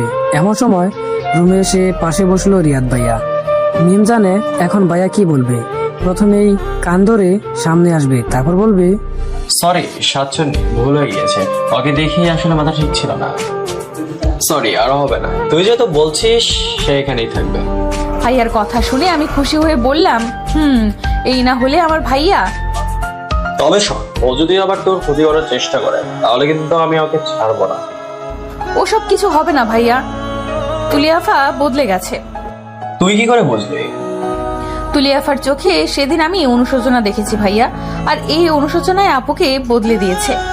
কিন্তু তুমি আর কিন্তু টিন্তু করো না তো, চলো নিচে। এই বলে ভাইয়ার হাত ধরে হাসতে হাসতে চললাম আমরা। নিচে নামতে দেখলাম তুলি মাথা উঁচু করে দাঁড়িয়ে আছে। ওকে দেখে বললাম, আপু তুমি আর মাথা নিচু করে থাকার কোনো দরকার, তুমি থাকবে আমাদের সাথে। বিনিময়ে তুলি কিছু বলল না, শুধু অবাক চোখে তাকিয়ে রইল আমার দিকে। সারাদিন এটা ওটা করে কেটে গেল। তুলিও অনেকটা মিশে গেছে তাদের সাথে। শুরুতে রুহি আর তিশা একটু কিন্তু করলেও পরক্ষণেই সবটা মেনে নিয়েছে তারা। এখন সবাই খুশি। রাত 8টা, বাড়ি ছাদের উপর মাদুর পেতে বসে আছে মিম, আরিয়ান, সায়ান, জিসান, রুহি, তিশা, নূর, রিয়াদ, তুলি সহ সবাই। তাদের উদ্দেশ্য হচ্ছে জমিয়ে আড্ডা দেওয়া। সবাই নীরবতায় বসে আছে। মিম সবার মাঝখান থেকে দাঁড়িয়ে বলে উঠলো, অ্যাটেনশন প্লিজ গাইস, আমাদের এই আড্ডার মহলে সবার আগে নাচ করে দেখাবে আমাদের ঘূর্ণিঝড় ভাইয়া ভূমিকম্প আপু। আমার কথা শুনে সবাই চোখ বড় বড় করে তাকালো আমার দিকে। আমি তাদের চোখ দেখে বলে উঠলাম, থুকু, আমাদের সায়ান ভাইয়া আর রুহি আপু। সায়ান মুশকি হাসলো মিমের দিকে তাকিয়ে, কারণ মিম জেনে গেছে সায়ান রুহিকে ভালোবাসে আর জিসান তিশাকে। বিষয়টা প্রথমে হাস্যকর লাগলেও এখন ভালো লাগছে। তার দুই বান্ধবী তার দুই দেবরদের বিয়ে করবে। উফ, মজাই আলাদা। আমি আবারও হেসে বললাম, শুধু সায়ান ভাইয়া আর রুহি আপু নয়, সাথে জিসান ভাইয়া আর তিশাও একসাথে কাপল ডান্স করবে, তাই জোরে জোরে হাততালি। আমার কথা শুনে বাকি সবাই তেমন একটা অবাক না হলেও রুহি, তিশা, তুলি আপু প্রচন্ড অবাক হয়েছে। তিশা আর রুহি উঠে এসে বলল আমায়, এটা কি হলো? তুই আমাদের দুইজনকে ফাঁসিয়ে দিলি কেন? কি ফাঁসিয়ে দিছি? কাপল ডান্স করবি? আমরা করবো না। তিশার কথা শুনে জিসান বলে উঠলো, তার মানে বিয়ান সাহেব হেরে গেল? কিসে হেরে গেছি? নাচতে বলা হয়েছে, বারণ করেছো মানে তো হেরে গেছো। তিশা রেগে গেছে জিসানের কথা শুনে, তাই রেগে বলল, ঠিক আছে আমি রাজি। ব্যাস, জিসান হাসলো। হঠাৎই তিশা বলে উঠলো, ঠিক আছে আমরা নাচতে রাজি আছি, তবে কথা হলো আমরা একা নাচবো, আমাদের সাথে আরিয়ান ভাইয়া আর লাল মরিচ আফাও নাচবে। ওদের কথা শুনে চোখ বড় বড় হয়ে গেল মিমের। বলে কি? না না, এটা হবে না। আমি কি করছি? আরিয়ানি তো বলেছিল এমন করতে। এখন আমি হুট করে বলে উঠলাম, কি না, করবো না, আমি নাচতে পারি না। ঠিক আছে আমরা তাহলে পারবো না। এটা কেমন কথা? এমনই কথা, তোরা নাচলে আমরাও নাচবো, আর তোরা না নাচলে আমরাও নাচবো না। তিশার কথা শুনে মাথায় একটা গান আসলো, মামু ফাইসা গেছি, ও ফাইসা গেছি, ফাইসা গেছে মাইন কার চিপায়। চলো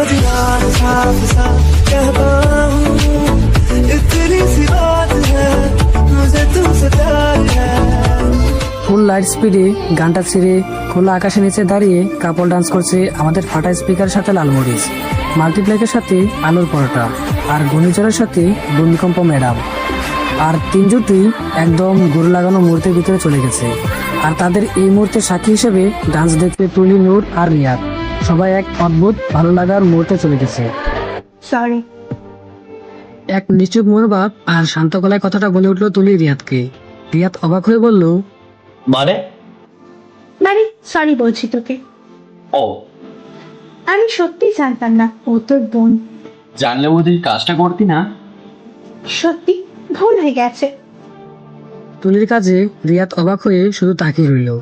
তুলি রিয়াদের এই শান্ত মনোভাব দেখে বলে উঠল, সত্যি ভুল করে ফেলেছি আমি, যার অনুশোচনা এখনো করছি আমি।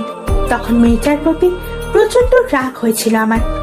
একে একে সবাই ওর দিকে চলে যাচ্ছিল, তাই নিজের রাগকে কন্ট্রোল করতে পারিনি আমি। তুই তো জানিস আমার রাগ উঠলে আমি নিজেকে নিয়ন্ত্রণ করতে পারি না, তাই ভুল করে ফেলেছি। আবারও সরি বলছি তোকে। সেদিন তোকে ওখানে দেখে চরম অবাক হয়েছিলাম আমি। তারপর যখন আরিয়ানের সাথে ওর বিয়ে হয়ে গেল, তখন ভিতর থেকেই মনে হয়েছিল আমি ভুল করেছি। আমার ভুলের জন্যই আজ তোরা সবাই আমার কাছ থেকে দূরে সরে গিয়েছিস। আমি কথা দিচ্ছি আর কখনো এমন ভুল হবে না। বলতে বলতে তুলি কেঁদে ফেলছে। রিয়া তুলি কান্না দেখে ওকে শান্ত করার জন্য বলে উঠলো, আচ্ছা ঠিক আছে, যা হয়েছে ভুলে যা, তবে একদিক থেকে ভালোই হয়েছে। তুলি অবাক হয়ে বলল, কি ভালো হয়েছে? বিনা ঝামেলায় আরিয়ান তার ভালোবাসার মানুষকে পেয়ে গেল।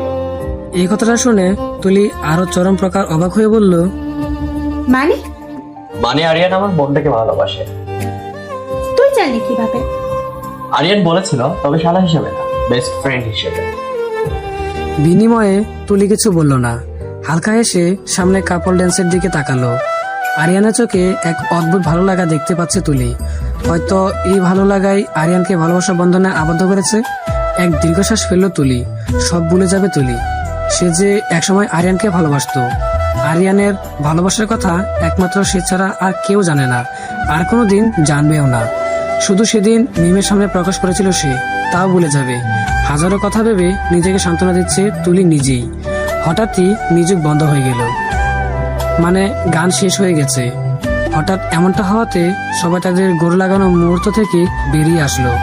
সবাই এক অদ্ভুত অনুভূতিতে চলে গিয়েছিল। করতালির মাধ্যমে সবাইকে সম্মেলন করা হলো। সবাই হাসলো একসাথে। তারপর সবাই মিলে একসাথে ছাদে বসে অনেকক্ষণ গল্প করে যে যার রুমে চলে গেল। রাত তখন 11টা। রুমে ঢুকে সোজা ওয়াশরুমে ঢুকে গোসল করতে গেলাম আমি। সারা গায়ে মনে হচ্ছে ময়লার বাসা বানিয়েছি। গোসল না করলে ঘুম আসবে না আমার। এদিকে বিছানায় বসে আছে আরিয়ান। সেও ক্লান্ত কিছুটা। পুরো রুমটায় চোখ বুলাচ্ছে সে। রুমটার চারিদিকে রয়েছে আমাদের টুকু আরিয়ানের লালমরিচের অসংখ্য ছবি। কিছু কিছু ছবি থেকে হাসছে আরিয়ান, কারণ ছবিগুলো তোলাই হয়েছে ফানি টাইপের।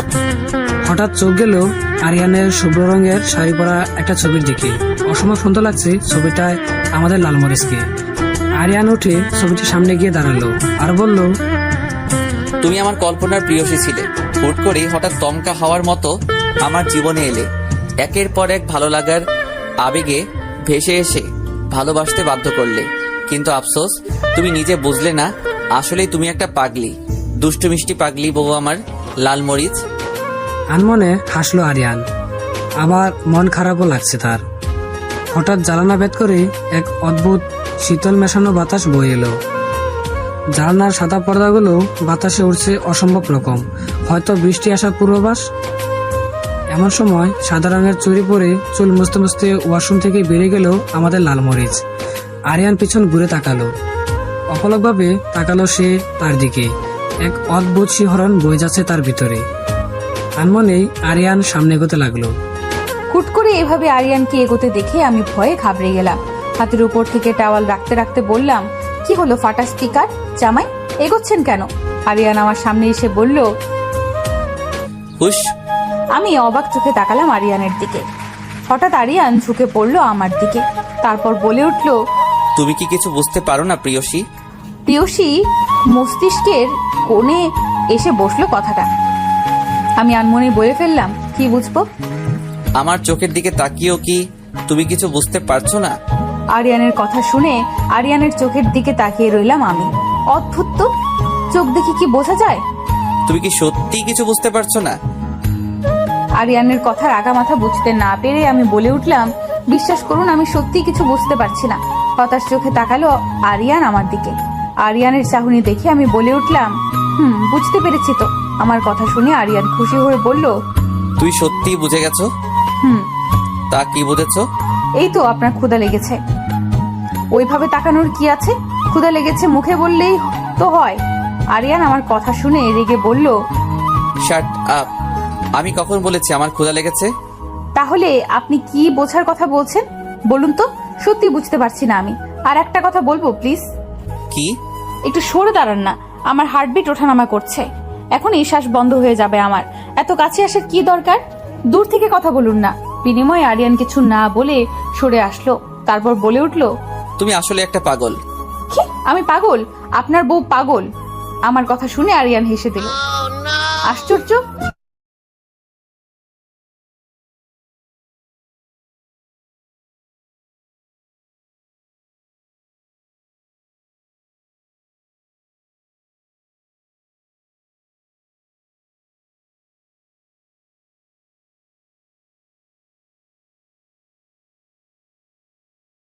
কি করে বলবে রুহিকে? সে বুঝতে পারছে না, সবকিছু গুলাটে লাগছে তার কাছে। ঘুম আসছে না, তাই এই ছাদে ঘুরতে এসেছে। তবে একা নয়, তার সাথে আমাদের মাল্টিপ্লাক টুকু জিসান পুরো হিরোদের মতো দোলনায় বসে জিমাচ্ছে, কারণ তার খুব ঘুম পাচ্ছে। কিন্তু এই সায়ান তাকে জোর করে এখানে নিয়ে এসেছে। এত রাতে ছাদে আসার মানে খুঁজে পাচ্ছে না জিসান। আচ্ছা, যদি এমন হতো রুহি আর তিশাও এখানে আসতো। কিন্তু আফসোস, তারা আসবে না। কতক্ষণ আগেই তারা আন্ডা দিয়ে চলে গেছে, কালকে আবার আসবে। আর কালকেই সায়ান আর জিসান একসাথে দুজনকে প্রপোজ করবে। এভাবে নানা কিছু ভেবে সায়ানা বসে পড়ল জিসানের পাশে। জিসানকে জিমাতে দেখে মারল মাথায় এক বাড়ি। সাথে সাথে জিসান চেঁচিয়ে বলে উঠল, চোর চোর চোর! এমন অদ্ভুত কথা শুনে সায়ান বলে উঠল, তুই ঘুমের মধ্যে সুর কোথায় পেলি? বিনিময়ে জিসান কিছু বলল না, আবার ঘুম সে। এভাবে কতক্ষণ কাটানোর পর এখন সায়ানারও ঘুম পাচ্ছে, তাই সে আবারও জিসানকে ডেকে উঠালো। তারপর দুজন মিলে চলে গেল রিয়াদের রুমে। রিয়াদ অনেক আগেই ঘুমিয়ে পড়েছে। তারপর তারাও তার পাশে গিয়ে ঘুমিয়ে পড়ল। আরেকটা সকাল, আর এই সকালটাই হয়তো 6 জন মানুষের জীবন বদলে যাওয়ার দিন। সারাদিন সবাই এক্সাইটেড ভাবেই চলে গেল। বিকাল 4টা। আমরা 4 জন একসাথে শাড়ি পরে তৈরি। আজকে নূর যাবে না আমাদের সাথে, কারণ সে কাবাব মেয়ে হাড্ডি হতে চাইছে না। আমাদের সবার উদ্দেশ্য হচ্ছে সবাই মিলে ঘুরতে যাব। সিঁড়ি বেয়ে নামছি আমরা 4 জন। এমন সময় সেজে গুজে আমাদের সামনে আসলো রিয়াদ, আরিয়ান, সায়ান, জিসান। তারাও খুব সুন্দর করে সেজেছে, সবাইকে অসম্ভব সুন্দর লাগছে। এমন সময় জিসান বলে উঠলো, তাহলে তৈরি, সবাই এখন যাওয়া যাক। সবাই একসাথে বলে উঠলাম, ইয়েস। তারপর একসাথে রুম থেকে বেরিয়ে এসে বসে পড়লাম গাড়িতে। সবাই বসতেই রিয়াদ ভাইয়া গাড়ি চালাতে শুরু করলো। একটা ব্রিজের ওপর থেকে হাঁটছি আমরা সবাই একসাথে। সবাই খুব হাসি খুশি ভাবেই হাঁটছে। আমাদের কথা থেকে কিছুটা দূরে গাড়ি থেমেছে ভাইয়া, তবে আসেনি আমাদের সাথে। ভাইয়া তুলি আপুকে তাদের বাড়িতে দিয়ে আসতে গেছে। হুট করে তুলির ফোন আসায় তুলিকে নিয়ে ভাইয়া ব্যাক করে, তবে আসবে কিছুক্ষণের মধ্যেই তুলিকে দিয়ে। আমাদের হাঁটার মাঝখানে জিসান ভাইয়া বলে উঠলো, সবাই এভাবে খালি মুখে হাঁটবে নাকি? ওয়েট, আমি কিছু আনছি। এমন সময় আমি মুচকি হেসে বলে উঠলাম, তুমি একা কেন যাবে? তিশাকেও সাথে নিয়ে যাও। মিমের কথা শুনে তিশা চোখ বড় বড় করে তাকালো। ও তাকাতেই একটা চোখ টিপ মারলো মিম। ও হাসলো, তারপর চললো জিসানের পিছন পিছন। ব্যাস, এক জুটি চলে গেল তাদের কাজে। খাবার না ছাই যাবে, প্রপোজ তো করতে হুদাই মিশা কথা বইল জিসান। মিমের ভাবনার মাঝে রুহি বলে উঠলো, কি বিড়বিড় করছিস তুই? না, তেমন কিছু না। হঠাৎই ব্রিজের নিচে যেতে ইচ্ছে করছে আমার। আমি আরিয়ানের কাছে গিয়ে বললাম, পাটা স্পিকার জামাই, ব্রিজের নিচে যাব। না, যাব না। যাবেন না মানে? আপনি ভুলে গেলেন নাকি? কি ভুলে গেছে রে? কিছু বলিনি। ওই কাল রাতে একটা কিস করতে বলেছিল, কিন্তু দেইনি আমি, তাই জামাই আমার উপরে রাগ করেছে। আমার কথা শুনে আরিয়ান কাশতে কাশতে শুরু করলো, আর বাকি দুজন চোখ বড় বড় করে তাকালো আমার দিকে। আশ্চর্য, এভাবে তাকানোর কি আছে? তারপর একটা ডোন্ট কেয়ার ভাব নিয়ে আরিয়ানের হাত ধরে বললাম, মাই কিউট জামাই, রাগ করে না। তারপর আরিয়ানকে টানতে টানতে নিয়ে গেল, আর যাওয়ার আগে সায়ানকে একটা চোখ টিপ মারলো। ব্যাস, কাজ শেষ। বাকিটা সায়ান বুঝে নেবে। ওইদিকে জিসান এদিকে, সায়ান আর আমারটা এদিকে। চুপচাপ নীরবতায় ব্রিজের উপর দাঁড়িয়ে আছে রুহি আর সায়ান। দুজনের মাঝেই কুটকুটে নীরবতা। নীরবতা জাল ছিঁড়ে সায়ান বলে উঠলো, আমি তোমায় কিছু বলতে চাই। রুহি মুচকি হেসে বলল, বলুন। সায়ান মনে মনে নিজেকে তৈরি করে পকেট থেকে একটা আংটি বের করে হুট করেই রুহির সামনে বসে পড়লো।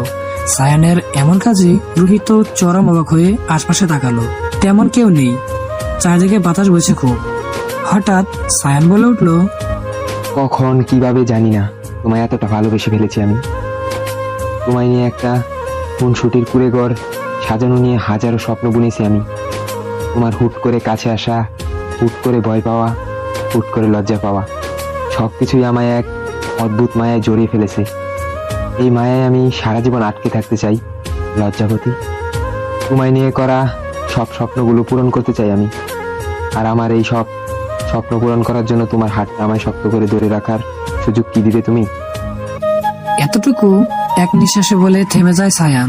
তারপর আবারও বলে উঠল, তোমার উত্তর কি হবে আমি জানি না, তবে আমি তোমায় জোর করব না। তোমার মনে যা আছে তুমি নির্দ্বিধায় বলে ফেলতে পারো আমায়। এতটুকু বললে নিশ্চুপভাবে মাথা নিচু করে বসে থাকে সায়ান। এদিকে রুহি যেন বিশ্বাসই করতে পারছে না সায়ানও তাকে ভালোবাসে। সে তো ভেবেছিল সায়ান তাকে কোনো দিনও ভালোবাসবে না। চোখ মুখ উজ্জ্বল হয়ে উঠল রুহির। আনমনেই প্রচন্ড বেগে খুশি হয়ে রুহি বলে উঠল, উপহার এনে পরিয়ে দিবেন না নাকি? রুহির কথা শুনে সায়ান খুশি হয়ে গেল। তার মানে রুহিও তাকে? সায়ান খুশি হয়ে বলল, তার মানে? আগে আংটি পরিয়ে দিন, তারপর বলছি। রুহির কথা শুনে সায়ান খুশি হয়ে পরিয়ে দিল রুহির আঙুলে। তারপর উঠে দাঁড়ালো সায়ান। সায়ান দাঁড়াতেই রুহি সায়ানের কাছে এসে সায়ানের হাত ধরে বলল, আমি তো সেই প্রথম দিন থেকেই আপনাকে ভালোবাসি। তাহলে তুমি বলনি কেন? ভয় ছিল তো যদি হেরে যেতাম। আর কিছু বলার আগেই সায়ান জড়িয়ে ধরল রুহিকে। অনেকদিনের ইচ্ছে ছিল তার রুহিকে জড়িয়ে ধরে তার অস্থিরতা কমাবে। আজ তার সেই ইচ্ছেটা পূরণ হয়ে গেল। সায়ানের কাজ দেখে রুহিও তাকে শক্ত করে জড়িয়ে ধরল। আর তাদের এই ভালোবাসা সাক্ষী হিসেবে রইল ওই নদীর পানি আর পানির সাথে মিশে থাকা নদীর ঢেউ। বেশ কিছুক্ষণ যাবৎ হেঁটেছে জিসান আর তিশা, কিন্তু আশেপাশে কোথাও কোনো দোকান দেখতে পাচ্ছে না তারা। তিশা বলে উঠল, কোথাও তো কোনো দোকান দেখছি না, আর কত হাঁটবো? আমি তোমাকে কিছু বলতে চাই তিশা। এই প্রথমবার জিসান তিশাকে ওর নাম ধরে ডাকলো। তিশা অবাক হয়ে বলল, বলুন। এমন সময় ওদের পাশ থেকে একটা বাচ্চা ছেলে কতগুলো গোলাপ নিয়ে যাচ্ছিল। জিসান ছেলেটাকে দেখে দাঁড়াতে বলল।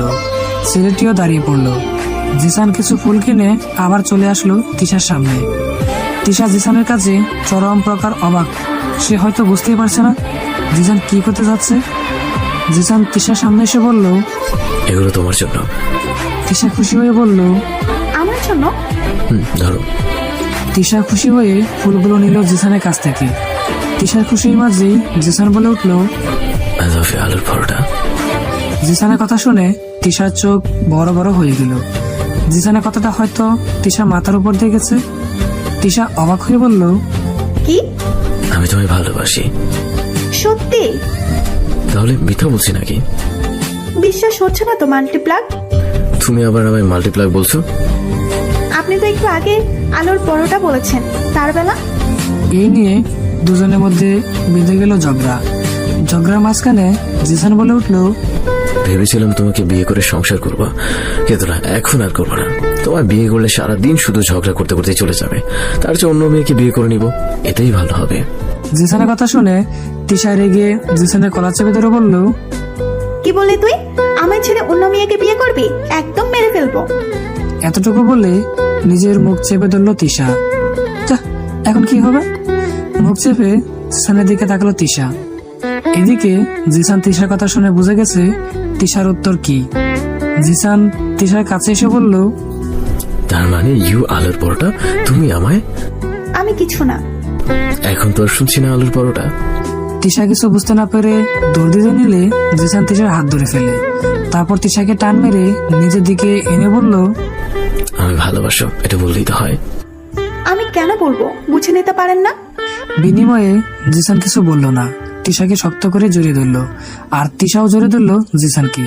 জিসান তিশাকে জড়িয়ে ধরে বলে উঠল, অন্য কাউকে নয়, তোমায় নিয়ে সাজাবো আমি আমার স্বপ্নে করা খুনসুটির করে ঘর।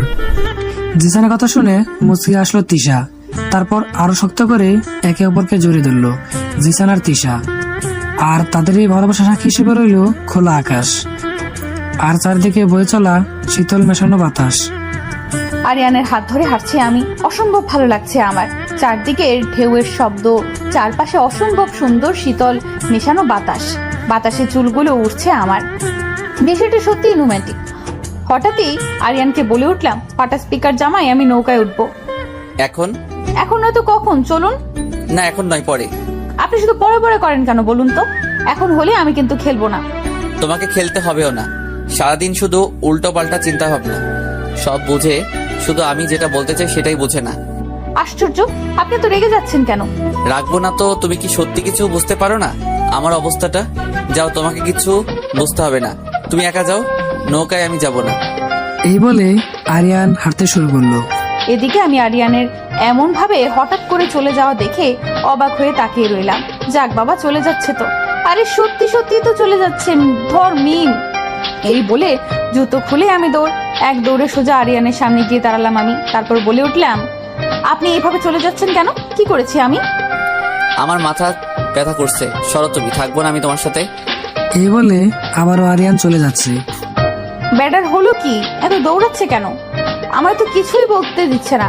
এইভাবে আমি আবার দৌড়ে আরিয়ানের সামনে চলে আসলাম। তারপর বললাম, আরেকবার চলে গেলে আমি যেটা বলতে এসেছি সেটা বলবো না কিন্তু। আরিয়ান অবাক হয়ে বলল, কি বলবে তুমি?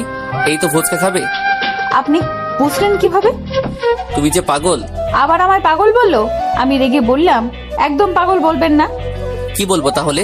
আরিয়ানের কথা শুনে হাত থেকে জুতো ফেলে দিলাম। তারপর আরিয়ানের কাছে এসে বললাম, প্রেয়সী বলবা। আমার কথাটা শুনে আরিয়ান চরম অবাক। আমি আরিয়ানের কাছে এসে ওকে জড়িয়ে ধরে ওর কানের কাছে গিয়ে বললাম, ভালোবাসি ভালোবাসি ভালোবাসি, মাই কিউট সুইট জামাই।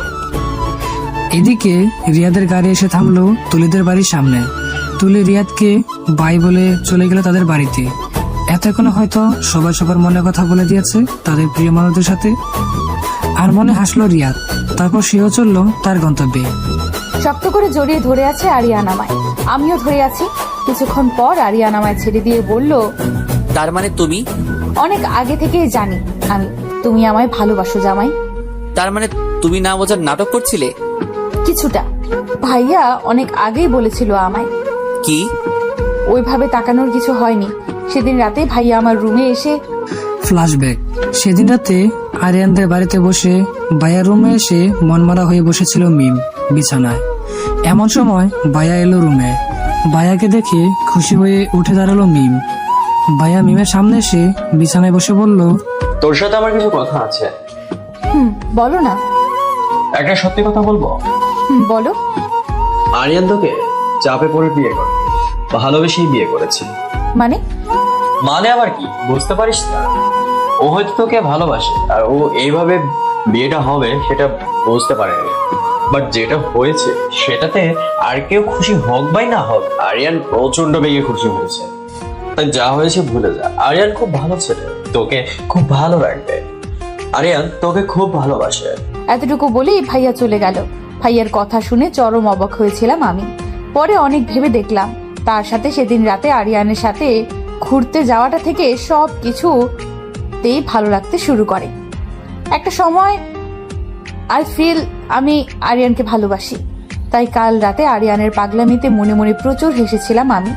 তারপরে ভেবে রেখেছিলাম সায়ান ভাইয়ারা যদি প্রপোজ করবে আমিও করব, কারণ আমার যে ফাটা স্পিকার জামাই কোনোদিন সাহস করে বলতে পারবে না বর্তমান। ও তাহলে এই ব্যাপার? মশাই, এই ব্যাপার। হাসলো আরিয়ান, আমিও হাসলাম। তারপর বলে উঠলাম, এখন তাহলে যাওয়া যাক। কোথায়? কেন? সবার কাছে। নৌকায় উঠবে না? আজ নয়, অন্য আরেকদিন। ওকে। তারপর আরিয়ানের হাত ধরে হাঁটতে শুরু করলো মিম। আরিয়ানা মুচকি এসে তার হাত শক্ত করে জোরে ধরে হাঁটছে। হঠাৎ কিছু একটা মনে করে থেমে গেল মিম। মিম থামতেই আরিয়ান অবাক হয়ে বলল, কি হলো? এটা কিন্তু ঠিক হয়নি জামাই। কি ঠিক হয়নি? এই যে আমি যে প্রপোজ করলাম তার উত্তর তো দিলে না। আরিয়ান আমার কাণ্ড দেখে হাসলো। তারপর বলে উঠলো, ও এই জন্য বউ আমার রাগ করেছে বুঝি? রাগ করছি। ঠিক আছে, তুমি দাঁড়াও, আমি আসছি। এই বলে আরিয়ান চলে গেল আর আমি আরিয়ানের কাজে অবাক হয়ে দাঁড়িয়ে রইলাম। কিছুক্ষণের মধ্যেই আরিয়ান চলে আসলো সেখানে, কিন্তু হাতে কিছু দেখলাম না আমি, কারণ হাত পেছনে ছিল। আরিয়ান আমার সামনে এসে হাঁটু গেড়ে বসে পড়ল। আমি অবাক চোখে তাকালাম তার দিকে। আরিয়ান বলে উঠল, তোমার সাথে আমার শুরুটা হয়েছিল খোলা আকাশের নিচে দাঁড়িয়ে। প্রথম দেখায় প্রচুর ঝগড়া, হয়তো কখনো আমার জানা ছিল না তোমায় আমি ভালোবেসে ফেলবো। তোমায় নিয়ে খুনসুটির কুড়েঘর সাজানোর স্বপ্ন দেখবো। তোমার দুষ্টামিগুলো সহজেই সবার সাথে মিশে যাওয়া, তোমার পাগলামিগুলো সবকিছুই আমায় ভালো লাগতো খুব। তোমার প্রতি আকৃষ্ট করতো ভীষণ। তুমি কোনো ছেলের সাথে কথা বললে আমি খুব জেলাস ফিল করি। আর ধীরে ধীরে কখনো তোমার প্রতি এই ভালো লাগাগুলো ভালোবাসাতে রূপ নিল বুঝতেই পারিনি আমি। কিন্তু এইভাবে আমাদের বিয়েটা হোক সেটা আমি কখনোই চাইনি, কিন্তু ভাগ্যের কি পরিহাস। এতটুকু বলে থামলো আরিয়া। তারপর আবারও বলে উঠল, যেটা হয়েছে সেটা হয়তো আমি বদলাতে পারবো না, কিন্তু কথা দিচ্ছি আর কখনো তোমার কষ্ট পেতে দিব না। তুমি কি হবে আমার স্বপ্ন ছাড়া কল্পনার প্রিয়সী। এই বলে আরিয়ান একটা টকটকে লাল গোলাপ ফুল এগিয়ে দিল আমার দিকে। ফুলটা অসম্ভব সুন্দর। আরিয়ানের কথা শুনে মুচকি হেসে আমি বলে উঠলাম, আমার সব কথা শুনতে হবে কিন্তু তাহলে। ঠিক আছে প্রিয়সী। আমায় রোজ এত এত চকলেট কিনে দিতে হবে। ঠিক আছে প্রিয়সী। আমায় রোজ এত এত আইসক্রিম কিনে দিতে হবে। ঠিক আছে, তোমার সব আবদার পূরণ করতে রাজি আছি আমি। আর কিছু? আর একটা আছে। কি বলে ফেলো। সেদিনের রাতের মতো মাঝে মাঝে আমায় নিয়ে রাতে ঘুরতে বের হতে হবে। তারপর চাঁদনি ভরা জ্যোৎস্না রাতে দুজন মিলে একসাথে হেঁটে বাড়ি ফিরবো। তুমি আর হেঁটে সেই তো আমায় কোলে তুলে নিয়ে আসতে হবে। তা তো আসতেই হবে। ঠিক আছে প্রিয়সী, তোমার সব ইচ্ছা পূরণ করতে রাজি আমি।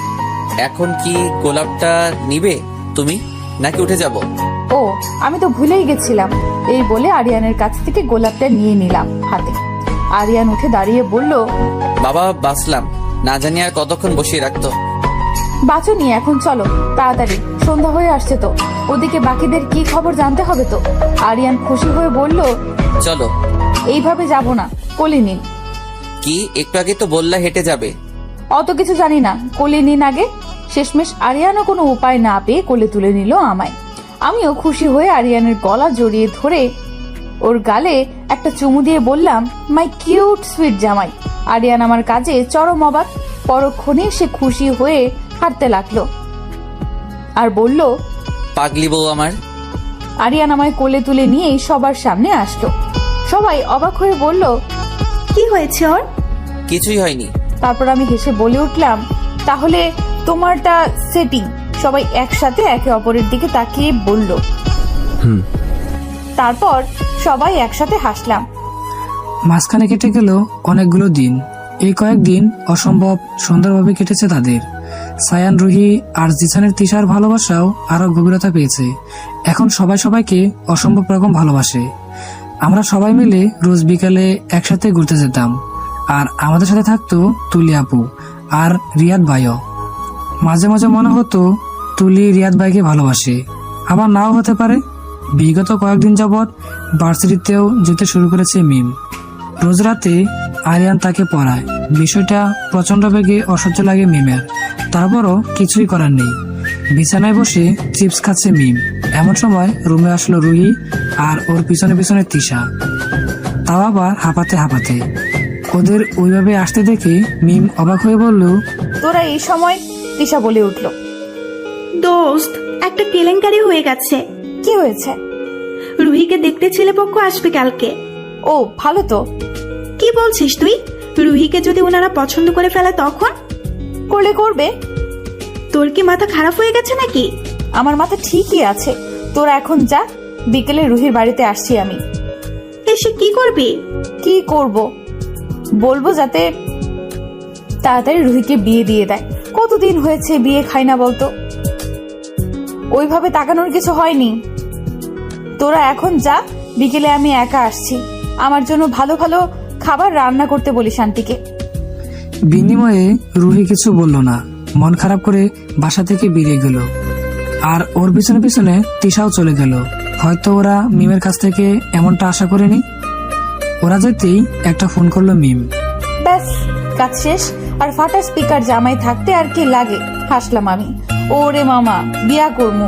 ফোনের ওপাশ থেকে আরিয়ান চেঁচিয়ে বলে উঠলো, কি বললে তুমি? থুক্কু জামাই, বিয়া খামু, তাও আবার তিনটে একসাথে। আরিয়ান অবাক হয়ে বলল, তিনটে? সেটা কি করে? আরে জামাই, চাপ নিবেন না, আমি আছি তো, আগে শিওর হয়ে নেই। আরিয়ান আমার কথা আগা মাথা না বুঝতে পেরে বলে উঠল, কি বলছো তুমি? আমার মাথায় কিছু ঢুকছে না। সব ঢুকবে এই বলে ফোনটা কেটে দিলাম আমি। বিকালে রুহিদের বাড়িতে দরজায় কলিং বেল বাজাতেই তিশা এসে দরজা খুলে দিল, কারণ তিশা অনেক আগেই এসেছে। মিম তাকেও আসতে বলেছিল। তিশা দরজা খুলতেই তার চোখ বড় বড় হয়ে গেল, কারণ সামনে তার আব্বু আম্মু আর তার ছোট ভাই আরমান দাঁড়িয়ে। তাদের দেখে অবাক হয়ে বলল তিশা, আম্মু আব্বু তোমরা এখানে? সেইটা তো আমার প্রশ্ন, আমরা এখানে কেন এসেছি? মানে? আরে মিমি তো আমাদের এখানে আসতে বলেছিল। এই বলে ওনারা ভিতরে ঢুকে পড়ল। রুহির আম্মু আব্বু ওনাদের দেখে অবাক হলো। তারপর একে একে সায়ান আর তার বাবা মা, জিসানের বাবা মা সবাই এসে সবারই একই কথা, তাদের আরিয়ান আর মিম আসতে বলছে। কেউ কিছু বুঝতে পারছে না। বেশ কিছুক্ষণ যাওয়ার পর সবার মাথায় প্রশ্ন জাগলো, যারা আসতে বলেছে তারা কেন এখনো আসছে না? এমন সময় পুরো হিরো আর হিরোইনের মতো এন্ট্রি মেরে ভিতরে আসলো আমাদের ফাটা স্পিকার আর লালমরিচ, আর তাদের সাথে তুলি আর রিয়াদ। তুলি এখন পুরাই বদলে গেছে, খুব ভালো মনের মানুষ এখন সে। জীবনে কিছু কঠিন আঘাত মানুষকে সত্যি খুব বদলে দেয়, তার জীবন আর তার চলার ধরন সবকিছুই। তাই জীবনে সঠিক পথে আসার জন্য হলেও অনেক সময় বড় বড় আঘাত পেতে হয়, যেমনটা তুলির ক্ষেত্রে হয়েছে। তাদের দেখে সবাই অবাক হয়ে বলে উঠল, আমাদের এইভাবে একসাথে কেন আনা হয়েছে? ওনাদের কথা শুনে আরিয়ান বলে উঠল, আঙ্কেল, এই মুহূর্তে আমরা যা বলবো তাতে হয়তো আপনারা অনেকটাই শকড হবেন, কিন্তু এখন না বললে পরে দেরি হয়ে যাবে। আর আমরা চাই না আপনাদের ভুল সিদ্ধান্তে 4 জন মানুষের জীবন ওলট পালট হয়ে যাক। যার অন্য কারো কাছ থেকে কিছু শোনার চেয়ে নিজেদের কাছ থেকে শোনাই ভালো। কারণ আমি মনে করি ঘাড়ের কথা বাইরে মানুষের কাছ থেকে না শুনে নিজেদের কাছ থেকে শুনতে পারাটাই সঠিক। আমরা যা বলবো তারপর আপনারা যা সিদ্ধান্ত নেবেন তাই হবে। আমি বিশ্বাস করি আপনারা ভুল সিদ্ধান্ত নেবেন না। আরিয়ানের কথা শুনে সায়ানের বাবা বলে উঠল, কি বলতে চাচ্ছ? আমরা কিছুই বুঝতে পারছি না আরিয়ান। বুঝিয়ে বলছি আমি। আরিয়ানের কথা শুনে সবাই অতি আগ্রহ স্বরে বসে রইল। অবাক হয়ে সবাই তাকিয়ে আছে আমাদের দিকে। আর সবার এমন চাহনি দেখে সায়ান, জিসান, রুহি আর তিশা 4 জনই মাথা নিচু করে দাঁড়িয়ে আছে। কুটকুটে নীরবতায় ঘিরে গেছে পুরো বাড়ি। না জানি কি হবে, একরাশ অস্থিরতা এসে গ্রাস করলো সবার মাঝে। একটু আগে আমি সবার সামনে বলে দিয়েছি রুহি সায়ানকে আর তিশা জিসানকে ভালোবাসে। আমি আরো বলেছি আপনারা হয়তো এগুলো শুনে প্রচুর রেগে যাবেন, কিন্তু পরে যেন কোনো ক্ষতি না হয় সেই ভেবে এখনই বলে দিলাম। শুনেছি কাল নাকি রুহিকে দেখতে আসবে, তারা আসার আগে সত্যিটা বলে দিলাম, বাকিটা আপনাদের ইচ্ছে। এতটুকু বলে চুপ হয়ে যায় আরিয়ান। আর আরিয়ানের কথা শুনে সবার চোখ মুখের এই অবস্থা। আর ওদিকে রুহি তিশার তো টেনশনে মাথা নষ্ট হয়ে যাচ্ছে। তারা হয়তো ভাবতেই পারেনি এমন কিছু একটা হবে। সবার নিরাপত্তার মাঝখানে মিম বলে উঠল, তা আঙ্কেলরা আপনাদের উত্তরটা কি হবে? আমার কথা শুনে সবার চোখ আমার দিকে, যা দেখে আমার ভয়ে কলেজা কেঁপে উঠত। আরো কিছুক্ষণ নীরবতায় চলে গেল। হঠাৎই রুহির আব্বু উঠে সোজা রুহির সামনে দাঁড়িয়ে বলল, ওরা যা বলছে তা কি সত্যি? রুহি ভয়ে কেঁপে উঠল। তারপর মাথা নাড়ালো সে। রুহির উত্তর শুনে রুহির বাবা কিছু বলল না। এমন সময় তিশা বাবা তিশাকে বলে উঠল, এসব কি শুনছি তিশা? তিশা তার বাবার কথা শুনে সোজা তার বাবার সামনে গিয়ে বলল, বাবা আমি জানি হয়তো আমি যেটা করেছি সেটা ঠিক হয়নি, কিন্তু তোমায় শুধু একটা কথাই বলবো, বিয়ে করলে জিসানকে করবো, আর না করলে অন্য কাউকে নয়। এখন তুমি যা বলবে তাই হবে। তিশার কথা শুনে তিশার বাবা কিছু বলল না, চুপ করে বসে রইল। সবাই সবার বাবাকে বলে দিয়েছে বিয়ে করলে ভালোবাসা মানুষকেই করবে, নয়তো অন্য কাউকে নয়। সবার কথা শুনে সবার বাবারাই চুপ করে বসে রইল। হঠাৎই সায়ানের বাবা বলে উঠল, আমাদের একটু সময় দাও, তোমরা আপাতত অন্য রুমে যাও।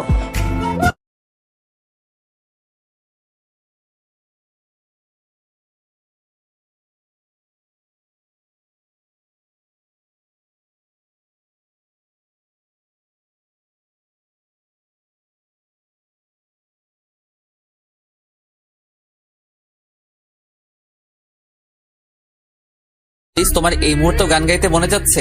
আরে ফাটা স্পিকার জামাই, চাপ নিবেন না, যা হবে ভালোই হবে, প্যারা নাই, জাস্ট চিল। তুমি কি করে জানলে যে ভালোই হবে? জানি জানি, আমি হলাম তানজিল মিম। যা বলি তার উল্টো করে হলেও ঠিক হয়। মানে কিছু নয়, দেখুন না, ক্যা ক্যা আগে কোতা হ্যাঁ। ওটা উল্টো হবে। আই নো, দাঁড়ান, ওনারা ডাকার আগে আরেকটা গান গাই। আমার কথা শুনে সবাই মাথায় হাত দিয়ে বলল, তুই আর ঠিক হবে না। I know. তারপর সবাই উচ্চস্বরে হেসে দিলাম। আরে পিরিতি কাঁঠালের আটা লাগলে পরে ছাড়ে না, গোলমালে পিরিত করো না। এভাবে কিছুক্ষণ যাওয়ার পর হঠাৎ রুহির ছোট ভাই এসে বলল, তোমাদের ডেকেছে। ব্যাস, সবাই আবার টেনশন মোডে চলে গেল। তারপর একে একে তারা সবাই চলে গেল বাইরে। হঠাৎই দরজা দিয়ে বেরোতে গিয়ে তুলি পা স্লিপ কেটে পড়ে যেতে নিলে সাথে সাথে রিয়াদ ভাই ধরে ফেলে। ব্যাস, একেই বলে লাভ এট ফার্স্ট সাইট। ঘটনাটা আচমকা হওয়াতে তারা সবাই পিছন ঘুরে তাকালো। ওদিকে তুলি আর রিয়াদ দুজনেই ধ্যানে পড়ে গেল। ব্যাস, যা বোঝার বুঝে গেছে সবাই। চোখ সে তো যেন কথা বলছে। হঠাৎই মিম রিয়াদ ভাইয়ার সামনে গিয়ে বলে উঠলো, ভাইয়া। সাথে তুলি রিয়াদ দুজনেই তাদের ধ্যান থেকে বেরিয়ে আসলো। দুজনের ধ্যান ভাঙতেই আমরা হেসে দিলাম। সাথে সাথে রিয়াদ তুলি দুজনেই লজ্জায় পড়ে গেল। তুলি তো উঠেই চলে গেল। তুলি যেতেই আমি ভাইয়ার কানের কাছে গিয়ে বললাম, কাহো না প্যার হ্যাঁ। এইসব কি বলছিস তুই? ঠিকই বলছি ভাইয়া, আগে বলো কাহিনী কি? কিসের কাহিনী? ও বুঝতে পারছে না, লাল মরিচ, আমি বুঝিয়ে দেব। ও বুঝতে পারছি, না লাল মরিচ আমি বুঝিয়ে দিব। তোরা দুজন কি বলছিস বলতো? কিছু বলছি না, আগে চলো ওদিকে। ওদিকটা দেখে এদিকেরটা দেখছি। এতটুকু বলে আমি আর আরিয়ান গো। বাকি সবাই অনেক আগেই হাসতে হাসতে চলে গেছে। এদিকে রিয়াদ শুধু হাবলার মতো তাকিয়ে রইল। তারপর সেও হালকা হেসে গো। আচ্ছা, তাহলে আঙ্কেলরা আপনাদের উত্তর কি হবে? হুট করেই আরিয়ান বলে উঠলো। সবাই চুপ করে দাঁড়িয়ে রইল। হঠাৎই সায়নার আব্বু রাগান্বিত কণ্ঠে বলে উঠলো, তোমাদের কাছ থেকে এটা আশা করিনি আমরা। তোমরা সবাই মিলে এরকম কিছু একটা করবে ভাবতে পারিনি। আর সায়ন, তুমি বা কি করে করলে এমন? ওনার রাগ দেখে মুহূর্তের মধ্যেই মেজাজটা নষ্ট হয়ে গেল। তাহলে কি ওনারা মেনে নেবেন না? ওদের মনটা খারাপ হয়ে গেল আমার। সায়না বাবার কথা শুনে সবার মনটাই খারাপ হয়ে গেল। সবাই মাথা নিচু করে রইল। আর তিয়াশা আর রোহিত মনে হচ্ছে এখনই কেঁদে ফেলবে। সবার চোখ মুখের অবস্থা দেখে সায়নার আব্বু রেগেই বলে উঠলো, তাই আমরা ঠিক করেছি আগামী 15 দিনের মধ্যে তোমাদের বিয়ে দেওয়া হবে। ওনার কথা শুনে সবার চোখ বড় বড় হয়ে গেল। মুহূর্তের মধ্যে সবাই খুশি হয়ে গেল। মিমের ইচ্ছে করছে লুঙ্গি ডান্স দিতে। হুট করেই সবার সামনে খুশি হয়ে আরিয়ানকে জোরে জোরে বলল মিম, ওরে জামাই, বিয়া খামু। কি করছো কি তুমি? কি করছি? হঠাৎ করে এমন হওয়াতে সবার চোখ পড়ে গেল আমার দিকে। এদিকে আমার এখন ইচ্ছে করছে মাটি ফাঁক হয়ে যাক আর আমি তাতে ঢুকে পড়ি। পরক্ষণে আরিয়ানকে ছাড়িয়ে সোজা দৌড় আমি আমায় আর পাইকে। আর আমার এমন কাজ দেখে সবাই হেসে একসাথে বলে উঠলো, আসলেই পাগল একটা। সন্ধ্যা 8টা। নিজের বাড়িতে নিজের রুমে বসে আছি আমি। কতক্ষণ আগেই আমরা সবাই চলে এসেছি রুহিদের বাড়ি থেকে। সবাই অসম্ভব খুশি, আমাদের অনেকবার থ্যাংক ইউ বলেছে। কিন্তু আমার কি আর খালি থ্যাংক ইউতে কাজ হবে? তাই বলেছি সবার বিয়েতে 2 প্লেট বিরিয়ানি বেশি খাওয়াতে হবে। সবাই হাসলো, তবে খাওয়াবে বলেছে। বিশেষ এক কারণে আজকে আরিয়ানের সাথে যাইনি আমি তাদের বাড়িতে। ভাইয়া আর আমি একসাথে নিজেদের বাড়িতে এসেছি। এই মুহূর্তে বিছানায় বসে আছি। আরিয়ানও এখানে একটু বাহিরে গেছে কোনো কারণে। এসব ভাবতে ভাবতে বিছানা থেকে উঠে দাঁড়ালাম আমি। তারপর চললাম ভাইয়ার রুমের দিকে। রুমে ঢুকতেই দেখলাম ভাইয়া শাওয়ার নিয়ে শুয়ে আছে বিছানায়। আমিও গিয়ে বসে পড়লাম ভাইয়ার পাশে। তারপর ভাইয়াকে বলে উঠলাম, ভাইয়া আমার ভাবি লাগবে। এদিকে রিয়াদ আচমকা এমন আহামরি কথা শুনে শোয়া থেকে উঠে বসলো আর বলে উঠলো, কি তুমি কি আমার বাংলা কথা বুঝতে পারোনি? ঠিক আছে, কোনো ব্যাপার না, আবার বলছি, আমার ভাবি লাগবে। ভাবি? এখন বলো ভাবি কবে আনবে? ভাবি পামো কই? ভাবি বাজারে কিনতে পাওয়া যায়, চলো নিয়ে আসি। কি? তোমার মাথা। আরে রেগে যাচ্ছিস কেন? ওসব বাদ দাও, আগে বলো তুলি আফারে কেমন লাগে তোমার? তুলি? বেশি কথা ঘোরাবে না। তুমি যে তুলি আফাকে ভালোবাসো সেটা আমি জানি। শুধু তুলি আফাই তোমাকে ভালোবাসে কিনা জানতাম না, কিন্তু আজকে তাও জেনে গেছি। কি বলছিস তুই? ঠিকই বলছি, সেদিন তোমার বইয়ের পাতায় আমি তুলি আফার ছবি দেখছি। সাথে সাথে রিয়াদ ঘাবড়ে গেল। রিয়াদ তুলিকে অনেক আগে থেকে ভালোবাসতো, কিন্তু কোনোদিন বলেনি তুলিকে। কিন্তু সেদিনের পর থেকে রিয়াদ তুলিকে ঘৃণা করে। তুলির সাথে সব স্মৃতি মন থেকে মুছে ফেলেছে সে। হয়তো ভুলে ওই ছবিটা থেকে গিয়েছিল। কি হলো ভাইয়া, কথা বলছো না কেন? বাসা কেউ মানে না, আর আমি তুলিকে এখন আর ভালোবাসি না। ও যা করেছে তোর সাথে। ভাইয়া যা হয়েছে ভুলে যাও। আর তুলি আপু এখন অনেকটা বদলে গেছে। আগের তুলি আর এখনকার তুলির মধ্যে অনেক তফাৎ ভাইয়া, তাই ওগুলো মনে রেখে লাভ নেই। বাড়ির সবার কথা বাদ দাও, ওটা পরে দেখে নেব। আগে চলো তো। আমার কথা শুনে রিয়াদ ভাইয়া অবাক হয়ে বলে উঠলো, কোথায়? আরে চলো না। এই বলে ফোনটা বের করে আরিয়ানকে ফোন করলাম আমি। কিছুক্ষণ পর আরিয়ানও চলে এলো। তারপর আমরা তিনজন মিলে একসাথে চললাম তুলিদের বাড়ির উদ্দেশ্যে। বেলকনির রেলিং ধরে দাঁড়িয়ে আছে তুলি। মন খারাপ তার। এটা ভেবে তার মন খারাপ নয় যে সে কোনোদিন আরিয়ানকে পাবে না। আরিয়ানকে সে অনেক আগেই ভুলে গেছে, আর এটাও বুঝে গেছে আরিয়ানের প্রতি তার ভালোবাসা ছিল না। যা ছিল সেটা হলো কিছুদিনের আবেগ, যেটা এখন কেটে গেছে। তার মন খারাপ এটা ভেবে হচ্ছে সে তার ভালোবাসা রিয়াদকে কোনোদিনও বলতে পারবে না। এই কয়েকদিনে রিয়াদের সাথে কাটানো মুহূর্তগুলো খুব মনে পড়ে তার। এগুলো আগে কখনো হয়নি তার। মনের প্রতি ভালোবাসা, সবার সাথে হাসি খুশি ব্যবহার করে সবকিছুই আকৃষ্ট করেছে তুলিকে। আর এই আকৃষ্ট আর ভালো লাগা মিলেমিশে ভালোবাসার রূপ নিয়েছে। কিন্তু এই ভালোবাসা কোনো দিনও পূর্ণতা পাবে না। আর এর কারণটাও সে নিজে। কারণ সে যা করেছে তারপর রিয়াদ সহ রিয়াদের পরিবার কোনো দিনও তাকে মেনে নেবে না। সবই নিজের দোষ। এসব ভেবে আকাশের দিকে তাকিয়ে দীর্ঘশ্বাস ফেলল তুলি। ভালোবাসো রিয়াদ ভাইয়াকে? হঠাৎ কারো মুখে এমন কথা শুনে তুলি ঘাবড়ে গেল। পিছনে ঘুরে মিমকে দেখে অবাক হয়ে বলে উঠল সে। তুই জানি কিভাবে? কি হলো, কথা বলছো না কেন? ভালোবাসো ভাইয়াকে? কিছুক্ষণ নীরবতায় কাটিয়ে কথাটা বলে উঠলাম আমি তুলি আপুকে। তুলি আমার কথা শুনে বলে উঠলো, কিসব বলছো তুমি? সত্যি কথাটাই তো বলছি, ভালোবাসো ভাইয়াকে? বিনিময়ে তুলি কিছু বলল না। বেলকনির রেলিং খুব শক্ত করে ধরে চুপটি করে দাঁড়িয়ে রইল। তুলির এমন কাজে মিম হুট করেই তুলির এক হাত ধরে বলে উঠল, কি হলো বলবে না? আমার কথা শুনে ছল ছল চোখে তাকালো তুলি। আমি তার চোখ দেখে মুচকি হেসে বললাম, ভালোবাসো তাহলে বলো না কেন? তোমরা কেউ মেনে নিবে কি আমায়? আর রিয়াদ, ও কখনোই ভালোবাসবে না আমায়। আমি যা করেছি তারপর তো। আবারও পুরনো কথা বলে চলো আমার সাথে। আমার কথা শুনে তুলি অবাক হয়ে বলল, কোথায়? বিনিময়ে কিচ্ছু বললাম না আমি। তুলির হাত ধরে ছাদের উদ্দেশ্যে হাঁটলাম আমরা। ছাদের কিনারায় উল্টো দিক করে ঘুরে দাঁড়িয়ে আছে রিয়াদ, অপেক্ষা তুলি আসার। যাও ভেতরে, আর ভাইয়াকে তোমার ফিলিংস এর কথাগুলো নির্দ্বিধায় বলে ফেলো। ছাদের দরজার সামনে দাঁড়িয়ে কথাটা বলে উঠলাম আমি তুলিকে। তুলি কিছু বলল না, শুধু অবাক চোখে তাকালো আমার দিকে। তুলিকে চুপ থাকতে দেখে আরিয়ানও বলে উঠলো, যা তুলি। তারপর দুজন মুচকি হেসে পাঠিয়ে দিলাম তুলিকে। তুলি যেতেই আমি ছাদের দরজার সামনে দাঁড়িয়ে উঁকি মারতে লাগলাম, দেখতে হবে না কে কি বলছে। আমার কাজে আরিয়ান অবাক হয়ে বলল, নিচে চলো, বাকিটা ওদের বুঝতে দাও। আরে জামাই দাঁড়ান না, একটু দেখে নি। এই বলে আবারও উঁকি মারলাম আমি। এদিকে তুলি আস্তে আস্তে করে চলে গেল রিয়াদের সামনে। পিছন থেকে রিয়াদের কাঁধে হাত দিল তুলি। কারো হাতে স্পর্শ পেয়ে রিয়াদ পিছনে ঘুরে তাকালো। সামনে তুলিকে দেখে চুপটি করে দৃষ্টি রাখলো তার দিকে। রিয়াদের দৃষ্টি পড়তেই তুলি চোখ নামিয়ে নিল। রিয়াদ হাসলো, তারপর বলে উঠলো, ভালোবাসিস আমায়? রিয়াদের কথা শুনে অবাক হয়ে তার দিকে তাকালো তুলি, কিন্তু কিছু বলল না। তুলি নীরবতা বলে দিচ্ছে সে কি বলতে চায়, কিন্তু নীরবতা কাজ হবে না রিয়াদের। তুলি নীরবতার মাঝখানে রিয়াদ বলে উঠলো, চোখ থাকলে কাজ হবে না, মুখে বলতে হবে আমায় ভালোবাসিস। কিছুটা সংকোচ বোধ করছে তুলি। আবারও রিয়াদ বলে উঠলো, পুরনো যা হয়েছে তা ভুলে যা, এখন আমাকে বলে দে ভালোবাসিস। রিয়াদের কথা শুনে তুলির কিছুটা সাহস বাড়লো। তারপর বলে উঠলো সে, ভালোবাসলে বিয়ে করবি আমায়?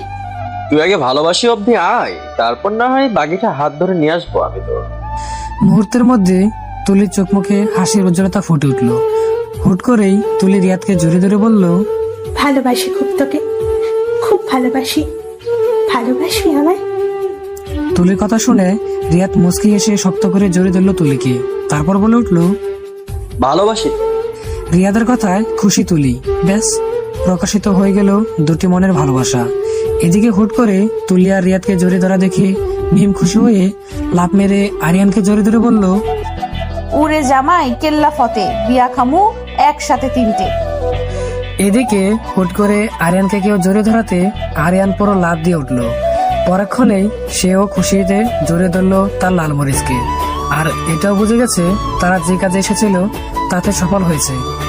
দেখতে দেখতে কেটে গেল পুরো 15 দিন। এই 15 দিনে বদলে গেছে অনেক কিছু। সবাই ঠিক করেছে যেহেতু 3টে বিয়ে একসাথে পড়েছে, তাই সবাই মিলে 3টে বিয়ে একসাথে দিবে।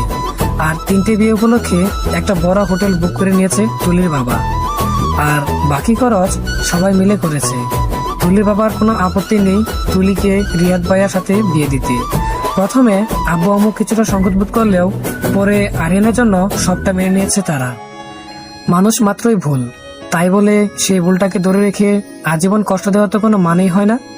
যেহেতু রিয়াদের কোনো আপত্তি নেই, তাই আব্বু আম্মু আর কিছু বলেনি। ধুমধাম করে 3টে বিয়ে একসাথে দেওয়া হবে। পুরো হোটেলটা খুব সুন্দর করে সাজানো হয়েছে। এই মুহূর্তে হোটেলের একটা রুমে বসে আছে মিম, নূর, রুহি, তিশা, তুলি, 3জনেই ঘুমিয়ে আছে। সবাই খুব খুশি।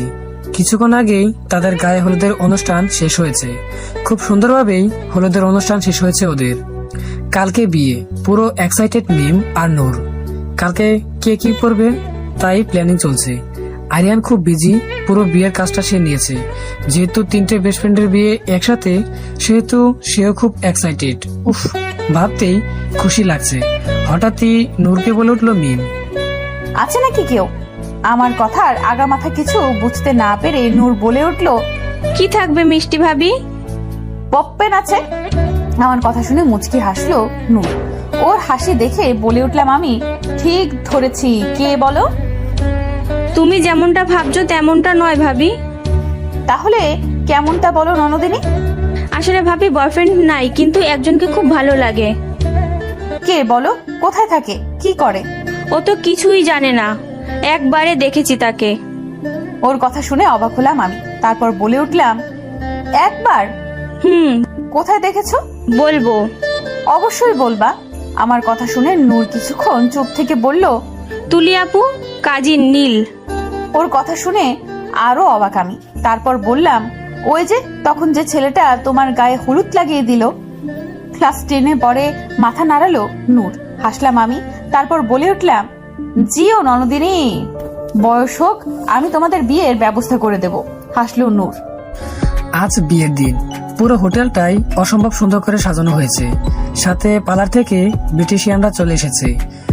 তারা সবাই এই মুহূর্তে তিশা, রুহি আর তুলিকে সাজাতে ব্যস্ত। ওদের সাজানো হলেই কিছুক্ষণের মধ্যেই বিয়ে পড়ানো হবে। মিম আর নূর অনেক আগে সেজেগুজে নিচে চলে এসেছে। আজকে মিম একটা গোল্ডেন কালারের সুন্দর গর্জিয়াস শাড়ি পরেছে। এই কয়েকদিনে শাড়ি কন্ট্রোল করা শিখে গেছে মিম। হাতে মুঠো ভর্তি কাচের চুড়ি, গলায় ভারী গহনা, চুলগুলো খুলে দিয়েছে, সাথে হালকা সাজ। পার্লারের মেয়েটা বলেছিল মিমকে সাজিয়ে দিবে, কিন্তু মিম নারাজ তাতে। এমনিতেই বউভাতে 3 ঘন্টা বসে সেজে অবস্থা খারাপ হয়ে গেছিল মিমের। আবার ওই বসে বসে নট পসিবল। তাই আমি আর নূর একসাথে সেজেছি। শাড়ির কুচি ধরে হাঁটছি আমি। উদ্দেশ্য আরিয়ানকে খুঁজে বের করা। সারাদিন একবারও দেখা মেলেনি তার। টিপ টিপ পায়ে হেঁটে চলেছি আমি। হঠাৎই সামনে চোখ গেল আমার। ব্ল্যাক শার্ট, সাথে ব্ল্যাক জিন্স, সাথে ঘড়ি, চুলগুলো হালকা অগোছালো করে দাঁড়িয়ে আছে আরিয়া। সামান্য সাজে অসম্ভব সুন্দর লাগছে তাকে। আমি খুশি হয়ে তার সামনে দাঁড়ালাম। তারপর বলে উঠলাম, মাই কিউট সুইট জামাই, আমাকে কেমন লাগছে? আমার কথা শুনে আরিয়ান তাকালো আমার দিকে। ভয়ানক সুন্দর লাগছে আরিয়ানের কাছে তার লালমরিচকে। হুট করেই আরিয়ান চেঁচিয়ে বলল, এত সেজেছো কেন? আরিয়ানের কথা শুনে চোখ রসগোল্লা হয়ে গেল আমার। আমি একটু অভিমানের স্বরে বললাম, এটা কি বললে জামাই? কোথায় ভাবলাম বলবে এত সুন্দর লাগছে কেন তোমায়। তারপর গালে একটা কিস করবে, তা না, খুব মাথাটাই নষ্ট করে দিল। আর এটা কোনো কথা হলো? বিয়ে বাড়িতে মানুষ সাজে না তো কখন সাজে? খুব মুডটাই নষ্ট করে দিল। থাকো তুমি তোমার মতো, আমি গেলাম। এই বলে যেই না সরে আসতে নিব, সাথে সাথে আরিয়ান আমার হাত ধরে দিল টান। সাথে সাথে আমি এসে পড়লাম আরিয়ানের বুকে। আচমকে এমনটা হওয়াতে আমি খুব ঘাবড়ে গেলাম। তারপর বলে উঠলাম, এটা কি করছো? কি করেছি? ছাড়ো আমায়, থাকবো না, মুডটা পুরাই নষ্ট করে দিছো। ছাড়ো বলছি, আমি ছবি তুলবো তিশাদের সাথে। আরিয়ান আমার কথা শুনে আমার কানের কাছে মুখ এনে বলল, এত সেজেগুজে সামনে আসলে আমি তো হার্ট অ্যাটাক করবো প্রিয়সী। তাই তো বলছি তোমাকে একদম আরিয়ানের বউয়ের মতো সুন্দর লাগছে। আরিয়ানের কথা শুনে হাসলাম আমি। তারপর বলে উঠলাম, ছোটখাটো হার্ট অ্যাটাক দিতে আমার খুব ভালো লাগে জামাই। তোমার জন্য একটা সারপ্রাইজ আছে। আরিয়ানের কথা শুনে অবাক হয়ে বললাম আমি, কি সারপ্রাইজ? সময় হলেই দেখবে। ঠিক আছে, এখন ছাড়ো, আমি যাই। না, ছাড়বো না। কেউ এসে পড়বে তো। এমন সময় নূর দৌড়ে এসে বলল, ভাবি। সাথে সাথে আরিয়ান ছেড়ে দিল আমায়।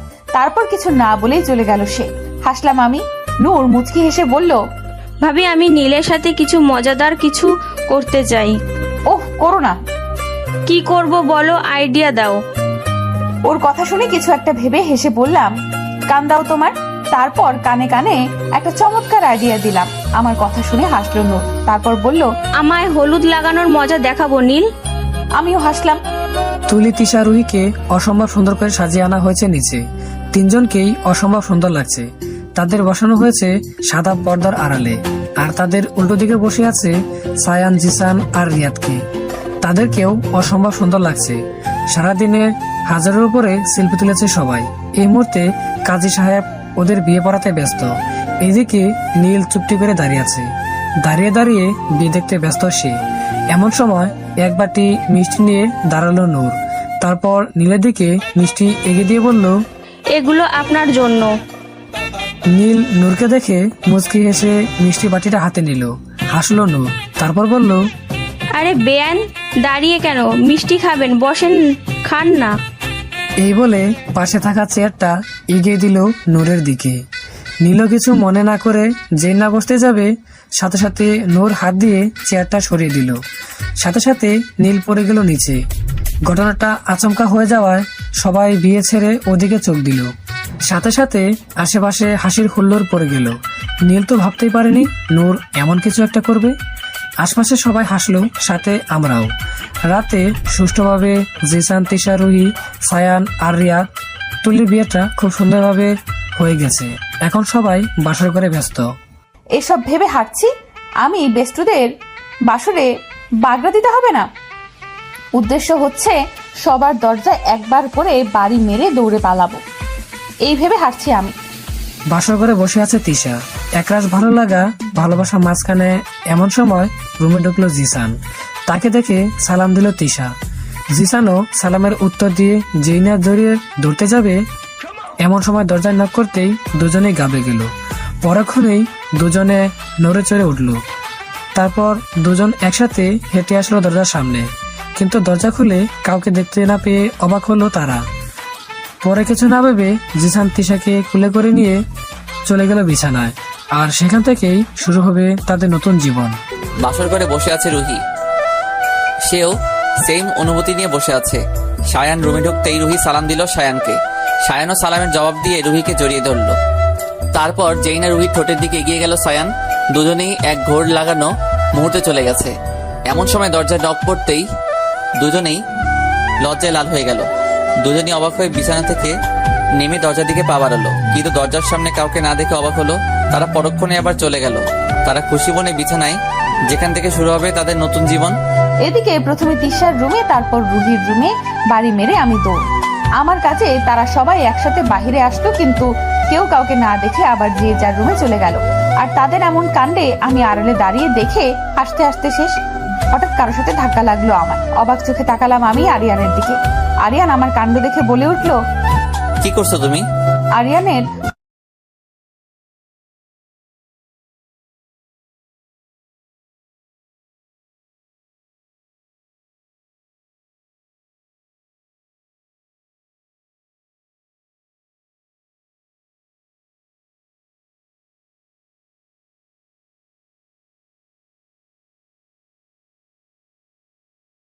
ভয়ে ঘাবড়ে গিয়ে আরিয়ানের শার্টের হাতটা ধরে বলে উঠলাম আমি, কি করছেন জামাই? সবসময় শুধু উল্টাপাল্টা চিন্তা ভাবনা। আজকে তোমার ভাবনা বদলাচ্ছি আমি। মানে বিনিময়ে আরিয়ান কিছু বলল না, কোলে তুলে নিয়ে হাঁটা শুরু করলো। আরিয়ানের কাজে অবাক হলাম আমি। কোথায় নিয়ে যাচ্ছেন আমায়? বিনিময়ে আরিয়ান কিচ্ছু বলল না, আমায় কোলে তুলেই হাঁটছে সে। বাসার ঘরে বসে আছে তুলি, ভালো লাগা ভালোবাসা নিয়ে। এমন সময় তুমি আসলো রিয়াদ। তাকে দেখে তুলি সালাম দিল, রিয়াদের সালামের উত্তর দিল। তারপর আর কি, যেহেতু লালমরিচকে ফাটা স্পিকার নিয়ে নিয়েছে, তাহলে তো আত্মা ঝামেলা নেই। দুজনকে জড়িয়ে ধরে ভালোবাসার সাগরে ডুব দিল। আরিয়ান আমায় কোলে তুলে রুমে নিয়ে আসতেই চোখ বড় বড় হয়ে গেল আমার, কারণ আমাদের রুমটাও বাকিদের মতো সাজানো হয়েছে। তার মানে তখন আরিয়ান এই সারপ্রাইজের কথা বলেছে। আরিয়ানের গলা জড়িয়ে ধরে বললাম আমি, আমাদের রুম এত সুন্দর করে সাজানো হয়েছে কেন? আজকে তোমায় খুব করে ভালোবাসবো, তাই। আরিয়ানের কথা শুনে লজ্জায় লাল হয়ে গেল আমাদের লালমরিচ। পরক্ষণেই আরিয়ান তার লালমরিচকে নিয়ে বিছানায় চলে গেল। আর এখান থেকে শুরু হবে তাদের নতুন জীবন। আর এখান থেকেই শুরু হবে আমাদের লালমরিচ, ফাটা স্পিকার, ভূমিকম্প, ঘূর্ণিঝড়, মাল্টিপ্লাক, আলুর পরোটা আর রিয়াদ। তুলির জীবন নতুন করে নতুন ভাবে, যেখানে থাকবে শুধু ভালোবাসা, ভালোবাসা, শুধুই ভালোবাসা। সমাপ্ত। সবাই দোয়া করবেন তাদের এই 4টি জুটির জন্য, সাথে এই রাইটার আপের জন্য। আশা করি সবার গল্পটা ভালো লেগেছে। আর কার কেমন লেগেছে, কোন জুটি বেশি ভালো লেগেছে, অবশ্যই কমেন্ট করে জানাবে। আর এতটা পথ একসাথে থাকার জন্য অসংখ্য ধন্যবাদ। আবার দেখা হবে তোমাদের সাথে নতুন কোনো গল্প নিয়ে। ততদিন সবাই ভালো থাকো, সুস্থ থাকো। আর হ্যাঁ, চ্যানেলটি সাবস্ক্রাইব করে দিন।